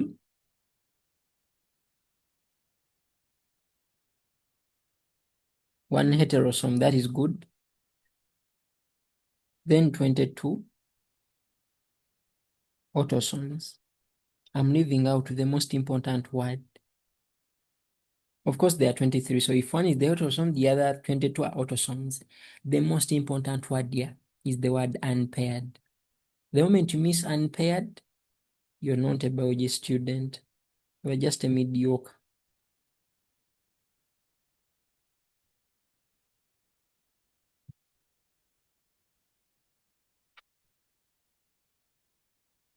Let me tell you, when you just stand up in your class and tell members, excuse me, I have a question. Then they give you audience. You tell them, why do they say that a gamete cell is having 22 unpaired autosomes? Is there anyone who can explain? No one. Even you have just attended this. You read somewhere and you're stuck. So make sure you understand these things the way they are. If you're to explain to people to understand, you're supposed to begin from where you began from. So that means you should have that knowledge of being in position to come up with a very good roadmap. A roadmap that you'll never find anywhere else on the internet apart from Science Scholars Academy. What I wanted to tell you is that gametes have 22 unpaired autosomes, and that's what I had to tell you first. Otherwise, you are going to disturb me. So let me hope we are the same page. So we go back our notes. Carry. Where are our notes? I know they are safe. I know they are safe. Network won't tisa. Now let us read the biomath. Green. In a human, out of 46 chromosomes per normal body cell, per normal cell. So if you have a big toe, the cells in that toe are not normal. That means the chromosomes will be like 94 per normal body cell.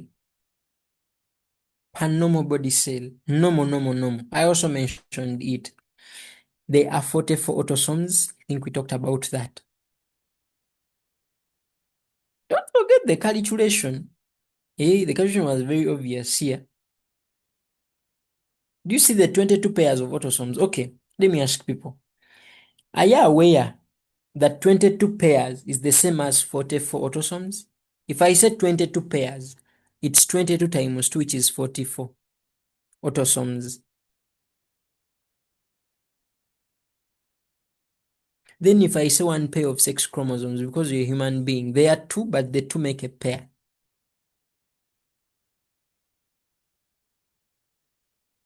Hope that helps, eh?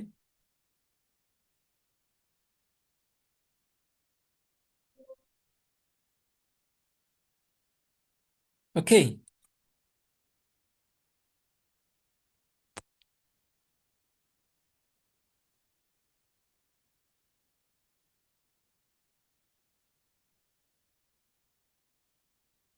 Where are our notes? Okay. We pray for our network, eh? I think someone is not wishing us well currently. But they are saying there are 44 autosomes. Then they are saying each gamete cell has 22 unpaired autosomes. Something up. explained. They are saying that sex chromosomes may also carry genes determining other characteristics, what we call sex-linked, the ones linked to sex. And I explained that. So they are saying a male will have XY, and they are telling us that a sperm will have only one X or one Y, but they can't be both, unless it is abnormal with a very big head. In each female, we are going to have XX, two X chromosomes. And the egg cells, what they are calling their eggs, there is only one X chromosome per cell, unless it is abnormal, unless it is satanic. That is it. So hope you people get that math. We go. Chromatids. How are they defining this one? They are saying these are two. Of course, you realize there are two. Do you recall this structure? It was like this in our notes. That one, yeah? So it's what they're going to use to explain this. There are two thread-like portions of a chromosome held by a structure called the centromere. We agreed that what holds them together here is the centromere. Hope that is okay. So saying each chromatid in this case has a DNA molecule. We saw that. We said each chromatid, one DNA molecule, one DNA double helix. Yeah, that means each chromosome will have two identical DNA molecules, because we said one is a copy of the other, so they are identical. This is just a note. What are they saying? Some chromosomes, like those of bacteria, so yeah, they are talking of prokaryotes, which I hate so much. So they are saying they are divided into chromatids, they appear as single strands. So in bacteria, we don't have such chromosomes in form of X. So for them, they look like single strands of DNA. But if you studied Senior 5 very well, you know that one of the differences between eukaryotes and prokaryotes, it's because of the difference in the strands of DNA. Single strands, then double strands. Yeah. What are they talking about here? Genome. Genome is very obvious. Yeah. They are telling you that the genome is the total DNA amount in an organism. Like when you look at remember, a cell has its own DNA, so there's what they call cellular DNA. But then what we call an organism has so many cells. If you people recall the cellular hierarchy, from cell we go to tissue, from tissue we go to organ, from organ we go to organ system, from organ system we go to organism. Tissues have so many cells, organs have so many tissues, organ systems have so many organs, organisms have so many systems. So that means an organism is having a lot of cells. But remember, each cell is having DNA. So the total organismal DNA is what they call the genome of the cell, of an organism. Total DNA amount in an organism is what they call the genome. Are we together there? That is obvious. Centromere, you all know what is it? It's the structure along the length of the chromosome. You realized this is the length of the chromosome. So along it, we come across the centromere that hold the two chromatids together, period. Yeah, and they are telling you it can occur anywhere it wants along the length. That is a fact. That is a fact. That is a fact. So they are talking of the word homologous chromosome. When I was still a student, I told you those things of homologous. Now, for you, when you see homo, we said hetero is different. So they are talking of homo here. So when they say homo, that means they are the same. But remember, they are saying homologous. And for this case, they are talking of strictly what? Chromosomes. But what do you know about chromosomes? Chromosomes have two DNA molecules, and sections of DNA have genes. So these chromosomes basically carry genes. And what do you know about genes? Genes determine characteristics. Those are the chromosomes. That's how we defined a chromosome, not so? That's how we defined a chromosome in the beginning. Now, when they add on the word homologous, which word homologous means the same? When they add on the word homologous, which homologous means the same, what are we going to do? That means the chromosomes are carrying genes that are also similar. They carry similar genes. You get the point?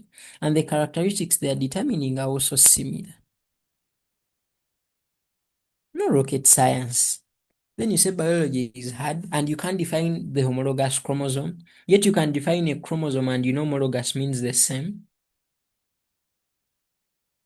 Chromosomes carry genes, which genes determine characteristics. Homologous means the same. That means the carried genes are similar and the determined characteristics are the same. Even when I come here to our notes to read, you will see the same thing shall be said. Unless otherwise, homologous chromosome pairs, so they are pairs of chromosomes that are similar in structure. They have genes for the same characteristics. Provided genes are coding for the same characteristics, that means even the genes are what? Similar. What they have added on is the similarity in what? In structure. And they're adding on pairs, and we are also saying pairs. Is it okay? Hey. Now, you people, we talked of the normal human body cell, and we said we are having 46 chromosomes which occur in pairs. Normal body cell. And we said it's having 23 pairs. Are you seeing this?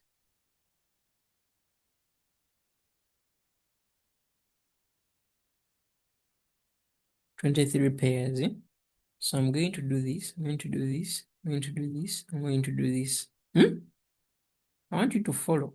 I want to do this, I want to do this. Now this is going to be pair 1. Those of you who are going to do cytotechnology, I want you to listen to this carefully. This is pair 2. This is pair 3. This is pair 4. Are we together? Now, this pair alone, are you seeing this pair alone? Okay, let me first enclose this. I'm going to put a frame here.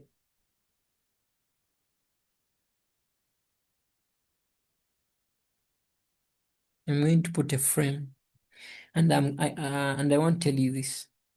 Are you seeing this pair? That pair is what they call a karyotype.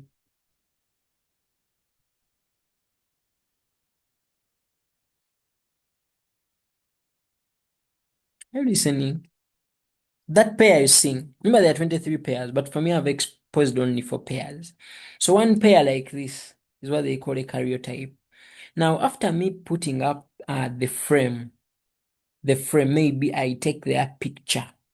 So this is a frame. That is a frame, not so? And you all know that the frame encloses a picture. Don't you know that? Encloses a picture which we call a photograph.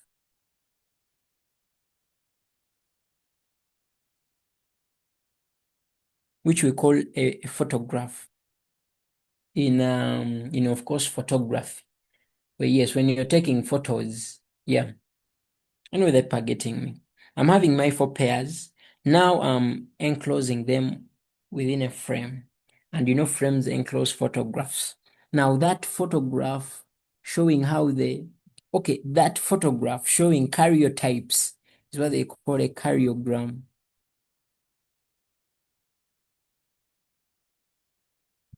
Yeah? We are resolving terms that are going to be used in this topic. The pair is the karyotype. Now that photograph of karyotypes is what they call a karyogram.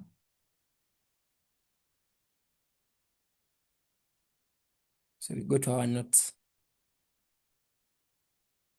What are they saying? Karyotype, it's what we began with. They're saying these are sets of chromosomes arranged in pairs. So that pair is what they call a karyotype. Sets of chromosomes. Now, what of a karyogram? It's a photograph showing the arrangement of chromosomes in pairs. See figure. There is even a figure. We are going to check on it.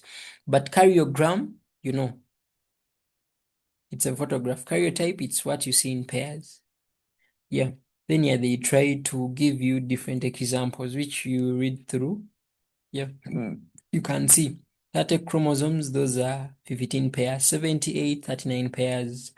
Yeah, 2 chromosomes, 1 pair. 300 plus chromosomes, that's 150 plus pairs. 64, those are 34. Sorry, 32 pairs. And they are giving you a fact of life that most organisms, most of them, they have between 10 to 52 chromosomes. Most of them, but not all. Yeah.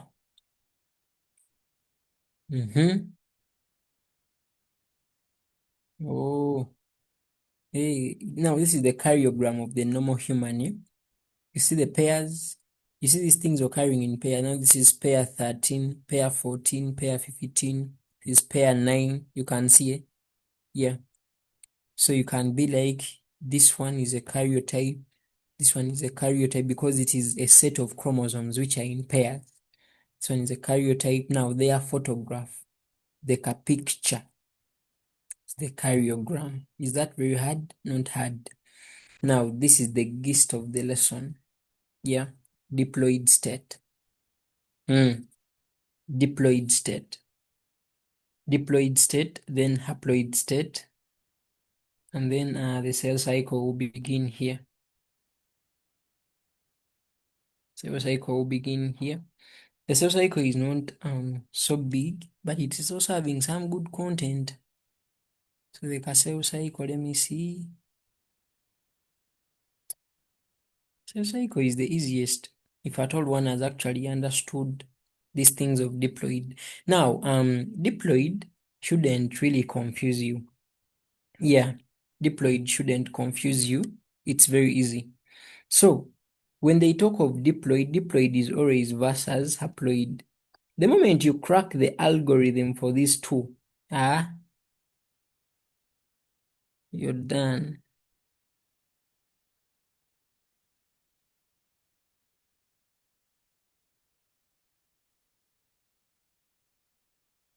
Yeah, diploid versus haploid. Yeah. When they talk of diploid, what do they mean? Two sets. You know, di means two. You get the point? They mean two sets of chromosomes. Then when they talk of haploid, yeah, they are meaning one set of chromosomes.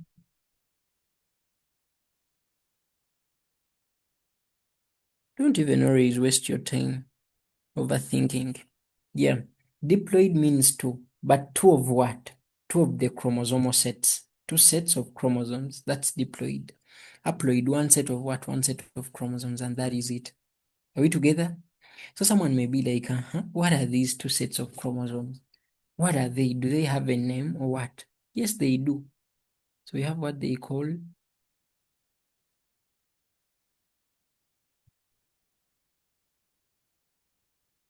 the maternal set and the paternal set.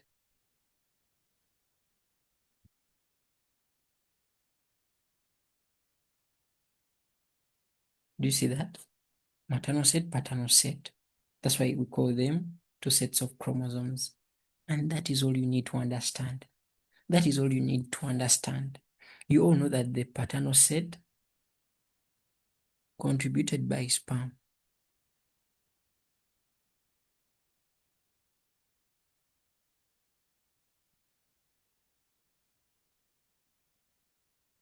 Yeah. And then you all know that the maternal set from the mother contributed by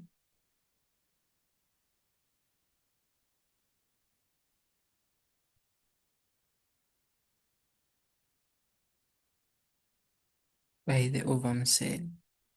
This one by sperm cell, the other one by ovum cell. I don't know if people are aware that paternal means father. So that's why we are like the paternal set from the sperm. And then The maternal means mom, mommy.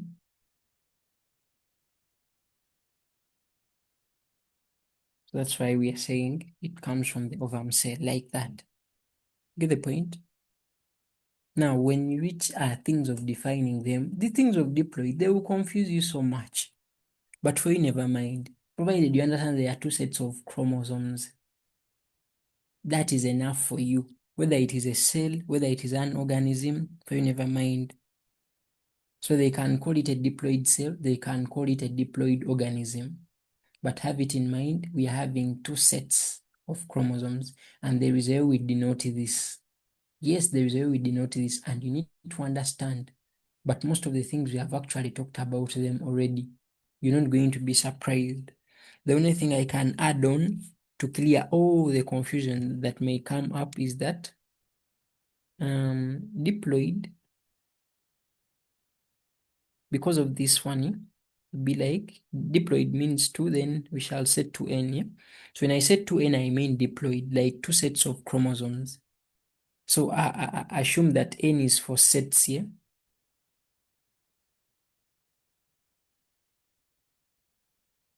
Two sets of chromosomes. That is not hard to understand. Two sets of what? Two sets of chromosomes. Now, diploid is two-way. You get? Diploid can be for the cell. Diploid can be for the organism. Are you listening? So if at all it's a diploid cell, you know what they mean. They are meaning that this cell is having two sets of chromosomes. Very okay. Diploid can be the organism. Very okay. So since we can have the diploid thing in both organisms and cells, that's why they would just always call it the diploid state. So when the cell is having or possessing two sets of chromosomes, it's in the diploid state. If it's the organism, remember, if it's the organism, that means the organism's cells are the ones that are diploid. So generally the organism is diploid. But you can have a single cell that is diploid, also very possible. So to clear that confusion, we just said diploid state, and it is 2n. Yeah. Now for haploid, it will be the difference. So it will be the opposite. So we know difference. Yeah. And haploid state will be just n.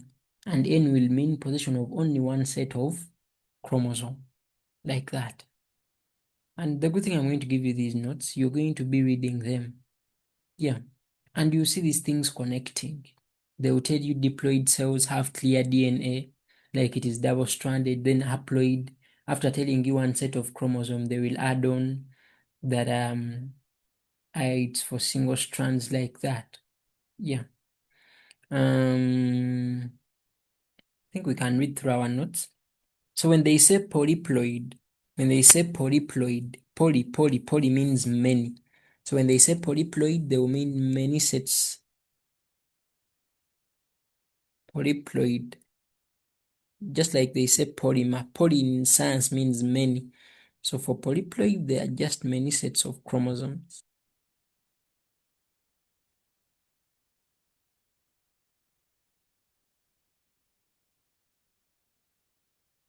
Many sets of chromosomes, like that. Yeah. I think we can read through and see if we are together. Okay. Hope you got something. So we are just here to confirm.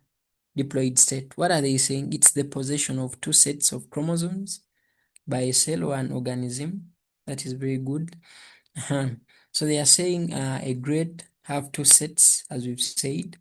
Great majority of animal species and about half of plant species, they have diploid. Okay, they are diploid just. So we also describe them as diploid organisms because their cells also have two sets. Remember, chromosomes are inside the nucleus, yeah? So when they say nucleus, don't be surprised. So in humans, they are telling you that there are 23 pairs. You know that math? Yeah. They are telling you the reasons that they are pairs. It's because one set comes from the what? Male parent, the father, by the way of the sperm. Didn't we say that? And the other from the mother by the way of the egg. When the sperm fuses with the egg at fertilization, we get a zygote, and this zygote will have the two sets. the maternal and paternal set. Didn't you see that from the roadmap? We proceed. Note, diploid cell, which is the somatical body cell of a normal human, has 46 chromosomes. 46 chromosomes, you know that. 44 autosomes, which means 22 pairs, and the other 2 are sex chromosomes, which means 1 pair. So you should be getting that biomath. So they are now talking of a normal male human cell and then the normal human female cell. Though at the end they are saying panucleus of his body cell, yeah? So it's the same as saying normal male human cell or just normal male human, then per cell. That's just English. So both of them have 44 autosomes, but the difference is here. XY for the male, XX for the female. You know that. So do you really see anything there disturbing for diploid? All was said. Now here they are giving you the advantages of being diploid. They used to ask this so much, and they can actually set it in a scenario. So you need the content. They are saying that what is the role of being diploid? Remember, diploid, you're getting a set from the mother and a set from the father. So you're going to increase genetic variation. Genetic variation is like a black man interacting with, or a black man marrying a white woman. The chances are high that they are going to get a white child. Or a white man marrying a black woman, so they are going to get a white child. So that means you're bringing in genetic variation because that will be like a new species in your family. So you're increasing the variation in genetics of your family. So you're increasing genetic variation. Why? That the baby you gave birth to as a zygote is having a mixture of characteristics from both parents, the black parent and the white parent, like that. So they are saying that if these chromosomes are occurring in pairs, because there are 2 sets and in the end we shall have pairs, they are like, if it's really a pair like this, and then somewhere here, we get a faulty gene, this chromosome can help us. Remember, we talked of them being identical at one point, but that shouldn't be a concern. So they are saying that if at all one chromosome of a pair has a faulty gene, like if one of the genes is faulty on the chromosome of a pair, the other second chromosome of the pair can provide us with a normal backup, with a normal alternative. Do people get it? Like they are occurring in pairs, but remember, a gene is a section of DNA. So maybe somewhere here we realize there is a fault. So since they're occurring in pairs, maybe we can have a normal backup here, and this one can help us with what we really wanted to do. So that are the 2 advantages of being diploid. So when they ask you for advantages of the diploid state, that is the content. What of haploid state? So haploid state is just N. It's just N. You get it? N. What is it? It's the possession of only one set of chromosomes per nucleus or cell. Didn't we say that? We are possessing only one set. N is about the sets. So they are saying it's only a few organisms that are haploid, and they are basically simple organisms. When they say simple organisms, they mean like bacteria. You can only see them microscopically. And you all know their chromosomes are unpaired. Is it your first time to hear things like unpaired? And we agreed that when they are unpaired, single strands. Remember, they are only one set. The other ones were 2 sets, so we could have pairing from either sets. But this time around, we have only one set, so pairing cannot happen. Just like in sperms and ovum cells. That's why they're telling you that gametes are haploid. Don't you know that? Remember, haploid means one set. And if you have one set, you can't have pairing. And we saw that gametes can't pair. So I don't know if people are seeing how gametes are connecting to haploid, how they are connecting to bacteria, how they are connecting to unpaired, how they are connecting to single strands of DNA. You get that? And in humans, we have double strands, we have paired chromosomes, and we have diploid, and the organisms there are complex, like human beings. So you just need to sit down. I'm here to make sure whatever you read makes sense, so that when you go back to master, reading biology is in 3 phases. When they explain to you a concept and you get it, you've appreciated. After you appreciate, you're supposed to go and read. When you read, you're going now to understand. You understand? So after understanding, you're supposed to read again and again so that you master it. After mastering it, you're supposed to read again like up to for the 6th time so that you can be in position to retain. Yeah, retaining can even happen after the 10th reading, and some of you just read once and stop there. But retaining a concept in biology can require you to read up to the 10th time. Good down. Okay, let's now go through these ones. Let's go through this. What are they saying? In a normal human sperm, there are 23 unpaired. Even in the normal human, there are 23 unpaired. Don't you know that? Where 22 are autosomes. By unpaired, they are the single sets we've talked of in the haploid state, yeah? Where one is X or Y, but not both for the sperm. And for the egg, it's only having one X chromosome. Don't you know that? And both of them have 22 autosomes. That is the biomath I was talking about. So beyond the 2n, that is 3n, 4n, 5n. That means you're having many sets, that is 3 or more sets, of course, per cell or nucleus, because chromosomes are inside the nucleus, which nucleus is inside the cell.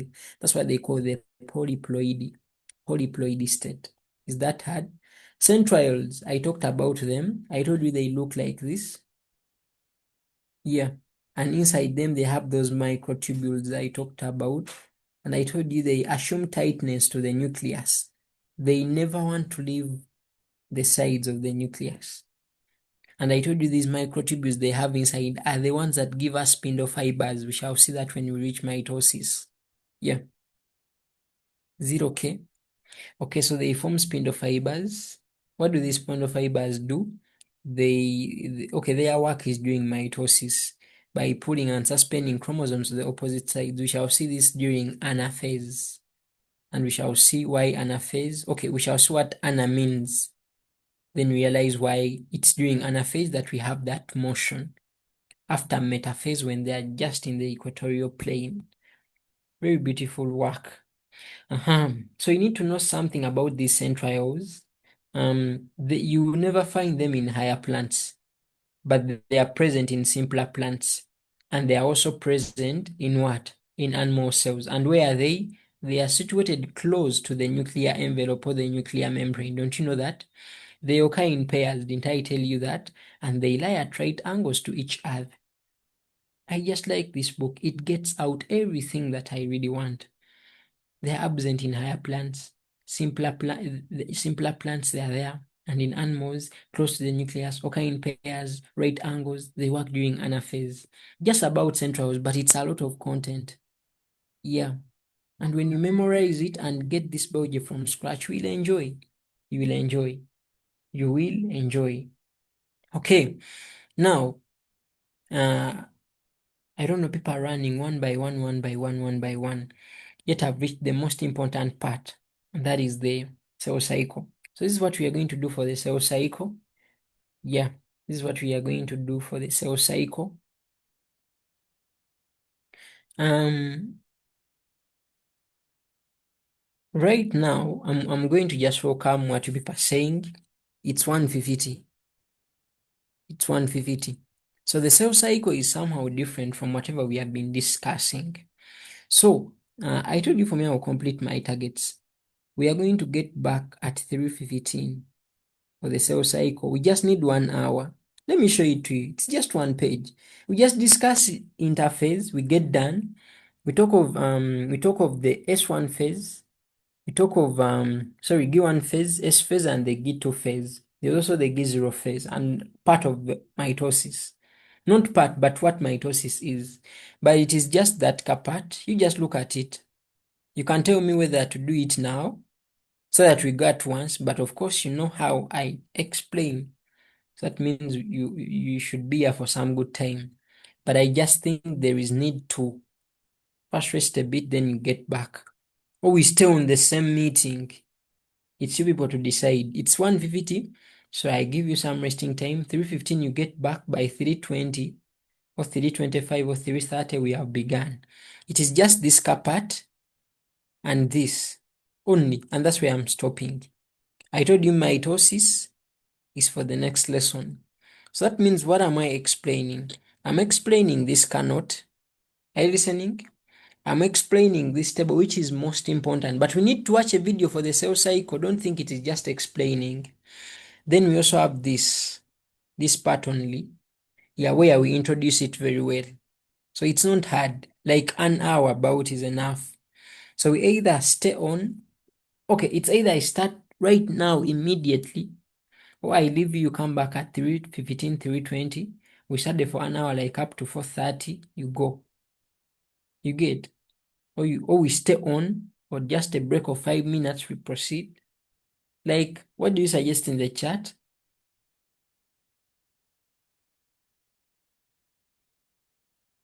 Because the cell cycle is different, we have just been resolving terms. Yeah. Teacher, which book do you use? My book. Screenshot. Okay, let's take the screenshots. Okay, people are saying we come back, but let's take the screenshots at least. Let me first remove these things, they may confuse you. Let me remove them so that you also underline them on your own.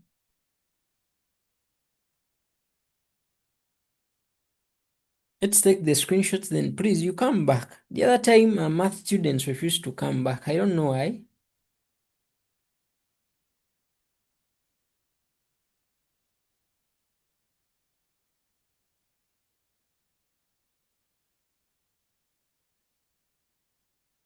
Those things of reading, appreciating, mastering, hope you've gotten them. I'm rubbing them off. They're not part of the content. So that you people take screenshots and... Hey, but you people, you've learned a lot of biology. I don't know if no one has actually burned up. Hope we are still friends. But these ones are not many. I'm going to leave them. I'm also tired of rubbing. I'm going to leave them. Okay.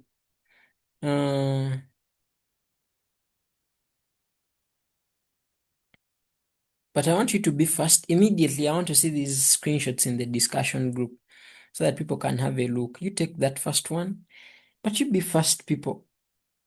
Take that first one because we have to get back. You're done. Now you take that one also. Let me see.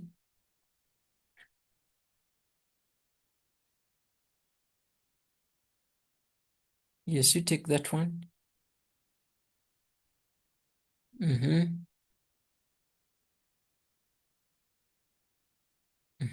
take that one. Please, you send them in HD so that they are very clear. Hope you're done. You take that one also. We even increase its size because we have space. Take that.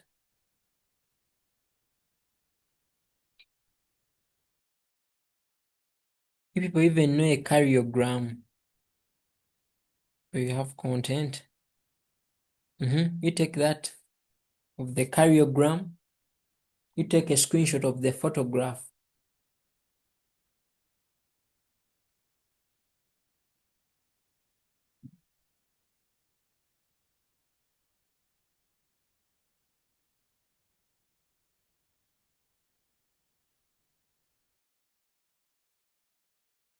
You take that.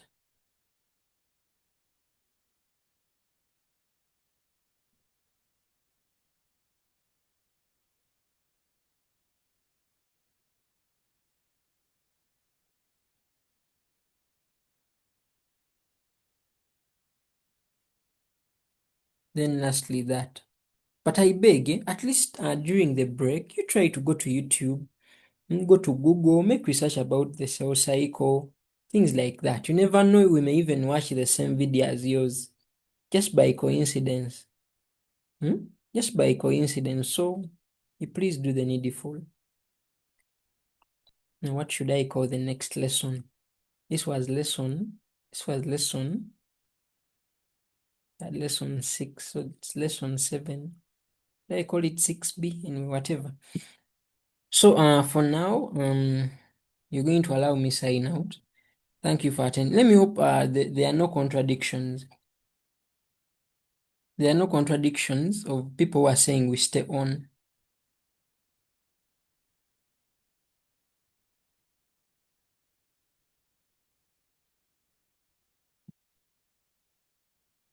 Eh, you people know. It's not 3. I mean 2. Eh? People, I don't mean 3. 3 is very far. I actually mean 2. People, you're just resting just to eat something. Okay, you expect the link between 2:15 to 2:30, okay? Because it's now already 2 anyway. I meant 2, not 3. I cannot give you a break of 1 hour. What are you resting?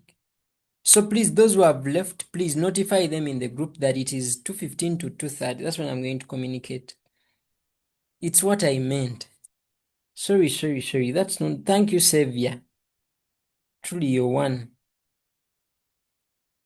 I actually thought that is very far. That's very far. We don't have time. So for now, you will allow me sign out as yes, we are coming back for the cell cycle. It's not something big.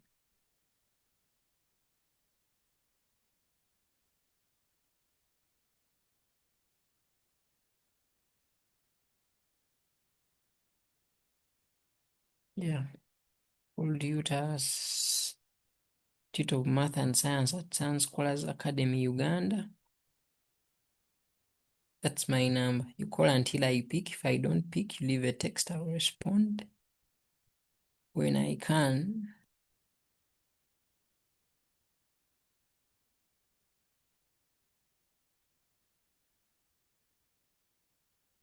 Yeah.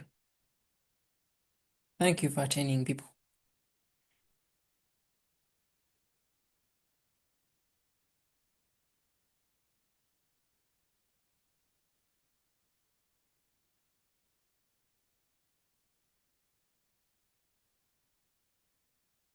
Bye-bye.